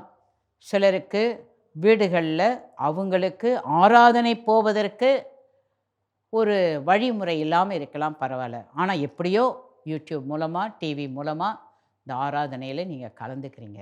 ஆண்டவர் சொல்கிறாரு, கர்த்தருடைய ஆலயத்தில் நாட்டப்பட்டவர்கள் எங்கள் தேவனுடைய பிரகாரங்களில் செழித்திருப்பார்கள். நீங்கள் எந்த விதத்தில் ஆண்டவரை மகிமைப்படுத்துகிறீங்க, ஆராதிக்கிறீங்க, இதெல்லாம் நம்ம கேள்வியே கிடையாது. ஆனால் உங்கள் இருதயமும் ஆண்டவருடைய இருதயமும் ஒன்றாக இறங்கி, இந்த ஆண்டவர் இல்லாமல் நான் வாழ முடியாது, இந்த தேவ பிரசனை இல்லாமல் இந்த உலகத்தில் நான் வாழ முடியாது. அதனால் நான் ஆண்டவரை துதிச்சுக்கிட்டே இருப்பேன், ஆண்டவரை மகிமைப்படுத்திக்கிட்டே இருப்பேன். இதை தேவன் பார்க்குறாரு. உங்களுக்கு இன்னும் விடுதலையை தருவார், இன்னும் சுதந்திரத்தை தருவார். உங்கள் மூலமாக உங்கள் குடும்பத்தில் இருக்கிற கட்டப்பட்டவங்க எல்லாம் கட்டவிழ்க்கப்படுவாங்க, அவங்களும் தேவ பிள்ளைகளாக மாறுவாங்க. அதுக்கு தான் கர்த்தர் உங்களை உங்கள் குடும்பத்தில் இந்த சுதந்திரத்தை எல்லாருக்குள்ளே அனுப்ப, எல்லாருக்குள்ளும் விடுதலை அனுப்ப உங்களை அவர் அவருடைய மகனாக மகளாக அவர் உங்களை தெரிந்து கொண்டிருக்கிறார். தேவனுடைய வார்த்தை சொல்லுகிறது, அவர்கள் முதிர் வயதிலும் கனி தந்து புஷ்டியும் பசுமையுமாயிருக்கும். முதிர் வயதிலும், வயசாயிடுச்சுன்னு நினைக்காதீங்க, அப்போ கூட நீங்கள் கனி தருவீங்க, புஷ்டியும் பசுமையா. என்னம்மா வயசு உனக்கு? உங்கள் வயசை சொன்னாலே மற்றவங்களாம் இவ்வளோ வயசாயிடுச்சா, இவ்வளோ சந்தோஷமாக இருக்கீங்க, இவ்வளோ மகிழ்ச்சியாக இருக்கிறீங்க, இப்படி மற்றவங்களுக்கு உதவி செய்கிறீங்க, என் வயசில் என்னால் கூட ஒன்றும் செய்ய முடியல, எப்படி உங்களால் செய்ய முடியுது? அதுதான் தேவன் கொடுத்த ஒரு அபிஷேகம், அதுதான் தேவன் கொடுத்த ஒரு சுதந்திரம், இதுதான் தேவன் கொடுத்த ஒரு விடுதலையின் அபிஷேகம். என் வயசை பற்றி, என் காலத்தை பற்றி நான் நினைக்கவே மாட்டேன். ஏன்னா கர்த்தர் என்னை அபிஷேகம் பண்ணியிருக்கிறார். நான் மட்டும் விடுதலை அடைவதல்ல, என்னை சுற்றில இருக்கிறவங்க எல்லாரும் விடுதலை அடையணும், எல்லாரும் சுதந்திரம் பெறணும், எல்லாரும் என்னை போல அவங்க காலத்துக்கு முன்னால் சாவக்கூடாது, அவங்க நீடூழி காலம் வாழணும், அவங்களும் அநேகருக்கு ஆசீர்வாதமாக இருக்கணும். அப்படி தான் கர்த்தர் என்னை அபிஷேகம் பண்ணியிருக்கார். நீங்களும் சொல்லுங்கள், கர்த்தர் என்னையும் அப்படி தாங்க அபிஷேகம் பண்ணியிருக்கிறாரு. என் மூலமாக எல்லாரும் சுதந்திரம் பெறுவாங்க, என் மூலமாக எல்லாரும் விடுதலை பெறுவாங்க. அப்படிப்பட்ட ஒரு வல்லமை அபிஷேகத்தை தான் அன்றைக்கு இயேசு கிறிஸ்துவுக்குள்ளாக கொடுத்த அதே வல்லமை அபிஷேகம் இன்றைக்கு அவரை நம்புகிற, அவரை ஏற்றுக்கொண்ட, அவருக்காக சாட்சியாக வாழ்கிற, அவருக்கென்று அர்ப்பணித்த என் ஆவியில் அந்த அபிஷேகத்தை கர்த்தரே எனக்கு கொடுத்திருக்கிறார். ஹல்லேலூயா. எரேமியா 17:8. எரேமியா 17:8. அவன் தண்ணீர் அண்டையிலே நாட்டப்பட்டதும் கால்வாய் ஓரமாக தன் வேர்களை விடுகிறதையும் உஷ்ணம் வருகிறதை காணாமல் இலை பச்சையாய் இருக்கிறதும் மழை தாழ்ச்சியான வருஷத்திலும் வருத்தமின்றி தப்பாமல் கனி கொடுக்கிறதுமான மரத்தை போல் இருப்பான். அவங்க தண்ணீர் அண்டையிலே நாட்டப்பட்ட மரம் போல இருப்பாங்க. கால்வாய் ஓரமாக தன் வேர்களை விடுகிற ஒரு விருட்சம் போல இருப்பாங்க. வெயில் அடிக்குங்க, பக்கத்தில் இருக்க பாருங்க, வெயில் என்ன வெயிலுங்க, ஆனால் வெயிலே நமக்கு தெரியாது. உஷ்ணம் வருகிறதை காணாமல் இலை எப்பவும் பச்சையாக இருக்கும். எங்க வெயிலில் காஞ்சி போயிட்டேன், தேஞ்சு போயிட்டேன், ஒடுங்கி போயிட்டேன்றதே இருக்காது. என்ன வெயில் அடித்தாலும் சரி, எவ்வளோ உஷ்ணம் இருந்தாலும் சரி, நான் பச்சை பசேருன்னு இருப்பேன். அடுத்தது என்ன சொல்கிறாரு? மழை தாழ்ச்சியான வருஷத்திலும் வருத்தமின்றி தப்பாமல் கனி கொடுக்கிற ஒரு மரம். மழை இல்லைங்க, மழை இல்லை, அதனால் இந்த மரம் கனி கொடுக்காது. ஆனால் நீங்களும் நானும் அப்படி இல்லை. கர்த்தரை நம்புகிறவர்கள், கர்த்தரை ஏற்றுக்கொண்டவர்கள், கர்த்தருக்கென்று அர்ப்பணித்தவங்க மழையே பெய்யலனாலும் சரி நான் கனி கொடுத்து கொண்டே இருப்பேன். ஹல்லேலூயா. அந்த மாதிரி ஒரு விடுதலை, அந்த மாதிரி ஒரு சுதந்திரத்தை தேவனாகிய கர்த்தர் உங்களுக்கும் எனக்கும் கொடுத்திருக்கிறார். அதனால் சந்தோஷமாக இருங்க, மகிழ்ச்சியாக இருங்க, அந்த வல்லமையில் இருங்க, அந்த அபிஷேகத்தில் இருங்க. உங்களை கொண்டு கர்த்தர் யாருக்கெல்லாம் சுதந்திரம் கொடுக்கணும், யாருக்கெல்லாம் விடுதலை கொடுக்கணும் என்று உங்களை அவர் சார்ந்திருக்கிறாரோ அவரோட இணைஞ்சிருங்க. உங்களை கொண்டு கர்த்தர் பெரிய காரியங்களை உங்கள் குடும்பத்தில் செய்வார், உங்கள் ஊரில் செய்வார், உங்கள் பட்டணத்தில் செய்வார், உங்கள் தேசத்தில் செய்வார், ஏன் உலகத்துக்கே செய்வார். அப்படிப்பட்ட ஒரு அபிஷேகத்தை தான், ஒரு விடுதலையின் அபிஷேகம், ஒரு சுதந்திர அபிஷேகத்தை அவருடைய பிள்ளைகளுக்கு அவர் இலவசமாக கொடுத்திருக்கிறார். ஹல்லேலூயா. இந்த அபிஷேகத்தில் நாம் நிறைந்து வாழ்வோம். தொடர்ந்து அநேகமாயிரமான ஜாதிகளுக்கும் ஜனங்களுக்கும் தேவனாகிய கர்த்தர் நம்மை கொண்டு எதையெல்லாம் செய்ய நம்மை எதிர்பார்க்கிறாரோ, இன்னும் அவருடைய அபிஷேகத்தில் அந்த வல்லமையில் இணைந்து கர்த்தருக்காக நாம் வாழும்போது நாமும் விடுதலையோடு இருப்போம், மற்றவர்களையும் விடுதலையாக்குவோம். கண்களை மூடி ஆண்டவருடைய சமூகத்தில் அர்ப்பணிப்போம். எங்களை அளவில்லாமல் நேசிக்கிற பரலோக பிதாவே, நீர் எங்களுக்கு கொடுத்த அந்த வல்லமைக்காக உமக்கு நன்றி சொல்லுகிறோம். இந்த அபிஷேகத்துக்காக நாங்கள் உமக்கு நன்றி சொல்லுகிறோம். நாங்கள் மட்டும் விடுதலையோடு வாழ்வது அல்ல, நாங்கள் மட்டும் சுதந்திரமாக வாழ்வது அல்ல. யாருக்கெல்லாம் விடுதலை தேவைப்படுகிறதோ, யாரெல்லாம் ஆண்டவரே இந்த வல்லமை அபிஷேகத்திலே நடத்தப்பட வேண்டும் என்று எங்களை நீங்கள் எதிர்பார்க்குறீங்களோ அதையெல்லாம் இந்த பூமியில் செய்ய நிறைவேற்ற எங்கள் குடும்பத்தில், எங்கள் ஊரில், எங்கள் பட்டணத்தில், எங்கள் தேசத்தில், இந்த உலகத்திலேயே எங்களை அபிஷேகம் பண்ணி வச்சிருக்கீங்கப்பா. நாங்கள் இருக்கிற இடத்துல இருந்து ஜெபிக்கும் போது நீங்கள் உலகத்துக்கு வெளிச்சமாக இருக்கிறீர்கள் என்று சொன்னீங்களே. எங்கெல்லாம் இருட்டாக இருக்கிறாங்களோ அங்கெல்லாம் எங்கள் மூலமாக அந்த வெளிச்சம் போகுது. நீங்கள் பூமிக்கு உப்பாக இருக்கிறீங்கன்னு சொன்னீங்களே. எங்கெல்லாம் பாதுகாப்பற்ற நிலைமையில் ஆண்டவரே ஜனங்கள் அழிந்து கொண்டிருக்கிறாங்களோ, நாங்கள் இருக்கிற இடத்துல எங்களுக்கு கொடுத்த அந்த வல்லமை அபிஷேகத்தில் நாங்கள் ஜெபிக்கும் போது அவங்களுக்கெல்லாம் ஒரு பாதுகாப்பை நீங்கள் தரீங்கப்பா. இதற்காக நாங்கள் உமக்கு நன்றி சொல்லுகிறோம். இன்னும் தொடர்ந்து உம்முடைய வருகை வரையிலும் இந்த தேசம், இந்த உலகம் உம்மை சந்திக்க ஆயத்தமாக்கப்பட எங்களை இன்னும் உம்முடைய வல்லமைக்குள்ளே அர்ப்பணிக்கிறோம். உங்கள் அபிஷேகத்துக்குள்ளே நாங்கள் அர்ப்பணிக்கிறோம். உங்கள் பிரசன்னத்துக்குள்ளே நாங்கள் அர்ப்பணிக்கிறோம். தொடர்ந்து உம்முடைய பிள்ளைகளை நீர் ஆசீர்வதியும். உம்முடைய நாமத்தை நீங்கள் மகிமைப்படுத்துங்க, ஆளுகை செய்யுங்க, ஆசீர்வதிங்க. இயேசுவின் மூலம் வேண்டிக் கொள்கிறோம் எங்கள் பரமபிதாவே, ஆமென். கர்த்தர் தொடர்ந்து உங்கள் ஒவ்வொருவரையும் அளவில்லாமல் ஆசீர்வதிப்பாராக, ஆமென். ஹல்லேலூயா. கர்த்தர் நம்மோடு இடைப்பட்டார், அவருக்கே மகிமை. நீங்களும் நானும் சுதந்திரவாளிகள். கர்த்தராகிய இயேசு கிறிஸ்துவின் திரு ரத்தத்தால் கழுவப்பட்டு மீட்கப்பட்டு அவரை ஏற்றுக்கொண்டதினாலே அவருடைய பிள்ளைகள் என்ற சுதந்திரத்தை நாம் பெற்றுக்கொண்டோம். இந்த பூமியில் நாம் அவரால் அங்கீகரிக்கப்பட்டதினாலே சகலவற்றையும் சுதந்திரித்துக் கொள்வதற்கு பாக்கியமும் பெற்றுக்கிறோம். You are not going to lack anything in your whole life because you are a child of a living God. ஜீவிக்கிற தேவனுடைய பிள்ளை. தகப்பன் தன் பிள்ளைக்கு இறங்குகிறது போல கர்த்தர் தமக்கு பயந்தவர்களுக்கு இறங்குகிறாராம். நீங்கள் கர்த்தருடைய பிள்ளை. அருள்நாதர் இயேசு கிறிஸ்து உங்களுக்காக யாவையும் சிலுவையில் சேர்த்து வைத்துவிட்டு சம்பாதித்து கொடுத்து விட்டு தான் பரலோகம் போனார். ஒன்றுக்கும் நீங்கள் கவலைப்பட வேண்டியதில்லை. ஸ்தோத்திரத்தோடு அதை தேவைகளை கர்த்தருக்கு செலுத்துங்கள். அது உங்களுக்கு நிறைவாய் அவரால் கொடுக்கப்படும். கர்த்தருடைய வார்த்தையினாலே நாம் இப்பொழுது திருப்தி அடைந்திருக்கிறோம். ஹல்லேலூயா. ஒரு சில காரியங்களுக்காக நாம் தொடர்ந்து ஜெபித்து முடிக்கப் போகிறோம். முடிந்தவர்கள் நீங்கள் முழங்கால் போடலாம் அல்லது எழுந்து நின்று கொள்ளலாம். எதுவுமே செய்ய முடியாதவர்கள் நீங்கள் இருக்கிற இடத்தில் கண்களை மூடி ஒரு மனதோடு இந்த ஜெபத்தில் பங்கு பெற அன்பாய் அழைக்கிறேன். இன்றைக்கு உலகத்தில் எங்கு பார்த்தாலும் ஏதோ ஒரு விபத்து, ஆபத்து, யுத்தம் என்று நடந்து கொண்டு தான் இருக்கிறது. இயற்கை சீற்றம். இதிலிருந்தெல்லாம் மக்களை காக்க வேண்டியது ஒரே ஒரு காரியம்தான், ஜெபம். அந்த ஜெபத்தினால் தான் தேசம் செழிப்படையும். என் நாமம் தரிக்கப்பட்ட என் ஜனங்கள் என்று நம்மை ஆண்டவர் எதிர்பார்க்கிறார். நீங்களும் நானும் வேண்டிக் கொண்டால் நிச்சயம் கர்த்தர் அற்புதம் செய்வார். ஒரு முறை எங்களுக்கு இட நெருக்கடி ஏற்பட்டது.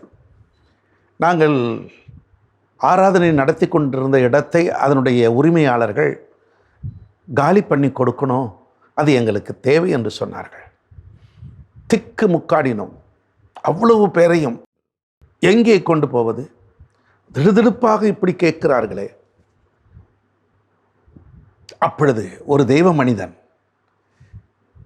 என்னிடத்தில் சொன்னார், பாஸ்டர், உங்களுக்கு இட நெருக்கடி ஏற்பட்டது என்று கேள்விப்பட்டேன். நீங்கள் உடனடியாக இந்த இடத்திற்கு போங்கள். அங்கே ஒரு குடும்பம் இவ்வளவு இடம் வைத்திருக்கிறார்கள், உங்களுக்கு உதவி செய்வார்கள். நான் ஏற்கனவே பேசிவிட்டேன் என்ற. உடனடியாக நான் என்னுடைய துணைவியார் பாஸ்டர் சாரா ராஜன் ஜானை அழைத்து கொண்டு அந்த இடத்திற்கு ஓடினேன். அந்த வீட்டார் எங்களை அன்போடு வரவேற்றார்கள். அவர்கள் சொன்னார்கள், பாஸ்டர், நீங்கள் இந்த பக்கம் வந்த நாளிலிருந்து நாங்கள் உங்களை அறிகிறோம். சில சமயங்களில் உங்கள் திருச்சபை அந்த குடிசையில் நடந்த ஆராதனையில் கலந்து கொண்டிருக்கிறோம். நீங்கள் இட நெருக்கடியாக இருப்பதாக கேள்விப்பட்டோம். நீங்கள் வந்து கேட்டால் நமது இடத்தை கொடுக்கலாம்னு நாங்கள்லாம் குடும்பமாக பேசி முடிவு எடுத்துட்டோம். எங்களுக்கு அதில் ரொம்ப விருப்பம். எனக்கு ஒரே ஆச்சரியம். அதனால தான் என்னவோ கர்த்தராக இயேசு சொன்னார் போல, கேளுங்கள் கொடுக்கப்படும். கேட்கணும் போல தெரியுது. அதற்கு பின்பு அந்த இடத்தில் நாங்கள் ஒரு பெரிய கொட்டகை போட்டு பிரம்மாண்டமான நிலையில் ஆராதனை செய்து கொண்டிருந்தோம். கர்த்தருக்கு ஸ்தோத்திரம். அதுபோல சில காரியங்களுக்காக ஜெபிக்கிறவர்கள் ஜெபித்தால்தான் ஜெயம் உண்டாகிறது. அருள்நாதர் இயேசு கிறிஸ்து கூட தன் சீடர்களை பார்த்து அந்த கெத்செமனே தோட்டத்தில் ஜெபிக்க கேட்டுக்கொண்டார். 1 மணி நேரமாவது விழித்திருந்து ஜெபிக்கக்கூடாதா? ஆகவே எனக்கு அன்பானவர்களே, இப்பொழுது நாம் ஜெபிக்க போகிறோம். ஜெபிப்போமா? பரலோக தந்தையே, இந்த நாளிலும் தேசமெங்கும் இப்பொழுது நடந்து கொண்டிருக்கிற வேதனைகள், சோதனைகள், துன்பங்கள், துக்கங்களை நீர் அறிவீரப்பா. அதில் இருந்து உமது பிள்ளைகளை நீர் விடுதலை செய்வதற்காக நாங்கள் ஒருமித்து உம்முடைய சமூகத்தில் நிற்கிறோம். தகப்பனே, பல இடங்களில் மக்கள் பசியினால் வாடுகிறார்கள். பல இடங்களில் வேதனை நடந்து கொண்டிருக்கிறது. நோய் அவர்களை வாட்டுகிறது. யுத்தத்தின் சத்தம் அநேகரை திக்குமுக்காடு செய்கிறது. இதிலிருந்து விடுதலை கொடுப்பதற்கு நீர் மட்டும்தான் அப்பா. உம்மால் மட்டும்தான் விடுதலை கிடைக்குமாகவே உமது பிள்ளைகளை கண்ணோக்கி பாரும். சில குடும்பங்களில் அதே போல நோய் தாக்கம், அந்தகார சக்திகளின், மாந்திரிக சக்திகளின் கிரியைகளினாலே வேதனையோடு இருக்கிறார்கள். அவர்களை எல்லாம் கண்ணோக்கி பாரும். நோய் நீங்கட்டும், சூனிய கட்டுகளால் அகன்று போகட்டும், அற்புதங்கள் இயேசுவின் நாமத்தில் நடந்து சுதந்திரமாகி வாழட்டும். சிறியோர், பெரியோர், முதியோரை ஆசீர்வதியும். அனைத்து ஊழியக்காரர்களுக்காய் வேண்டிக் கொள்கிறேன். கத்தோலிக்க ஊழியர்கள், ஆங்கிலிக்கன் திருச்சபை ஊழியர்கள், பெந்தெக்கோஸ்தே ஊழியர்களை கண்ணோக்கி பாரும். கனத்துக்குரிய ஐயா சாது அவரோடு இணைந்து செயல்படுகிற அத்துணை பிள்ளைகளையும் என் தேவன் ஆசீர்வதியும். அதே போல அரசியல் தலைவர்களுக்காக வேண்டுதல் செய்கிறோம். உலகமெங்கும் இருக்கிற தலைவர்கள், எங்கள் இந்திய தேசத்தின் பிரதமர், அனைத்து மாநில முதல்வர்கள், எங்கள் தமிழகத்தின் முதல்வர்களை உம்முடைய கைகளில் ஒப்பு கொடுக்கிறோம்.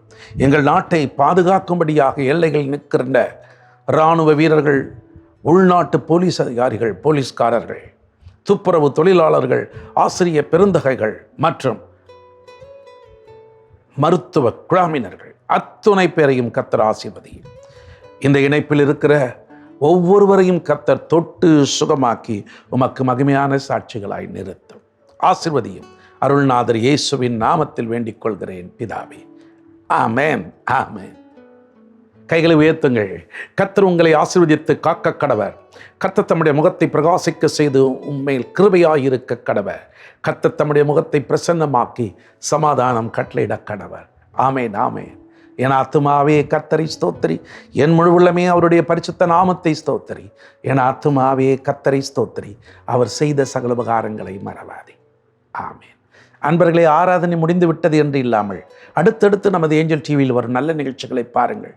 இன்று இரவு 10:30 மணிக்கு அப்பம் கிளாஸை தமிழ் ஆங்கிலத்தில் விடுதலைக்கான செய்தி ஒளிபரப்பாகும். அதையும் பாருங்கள்.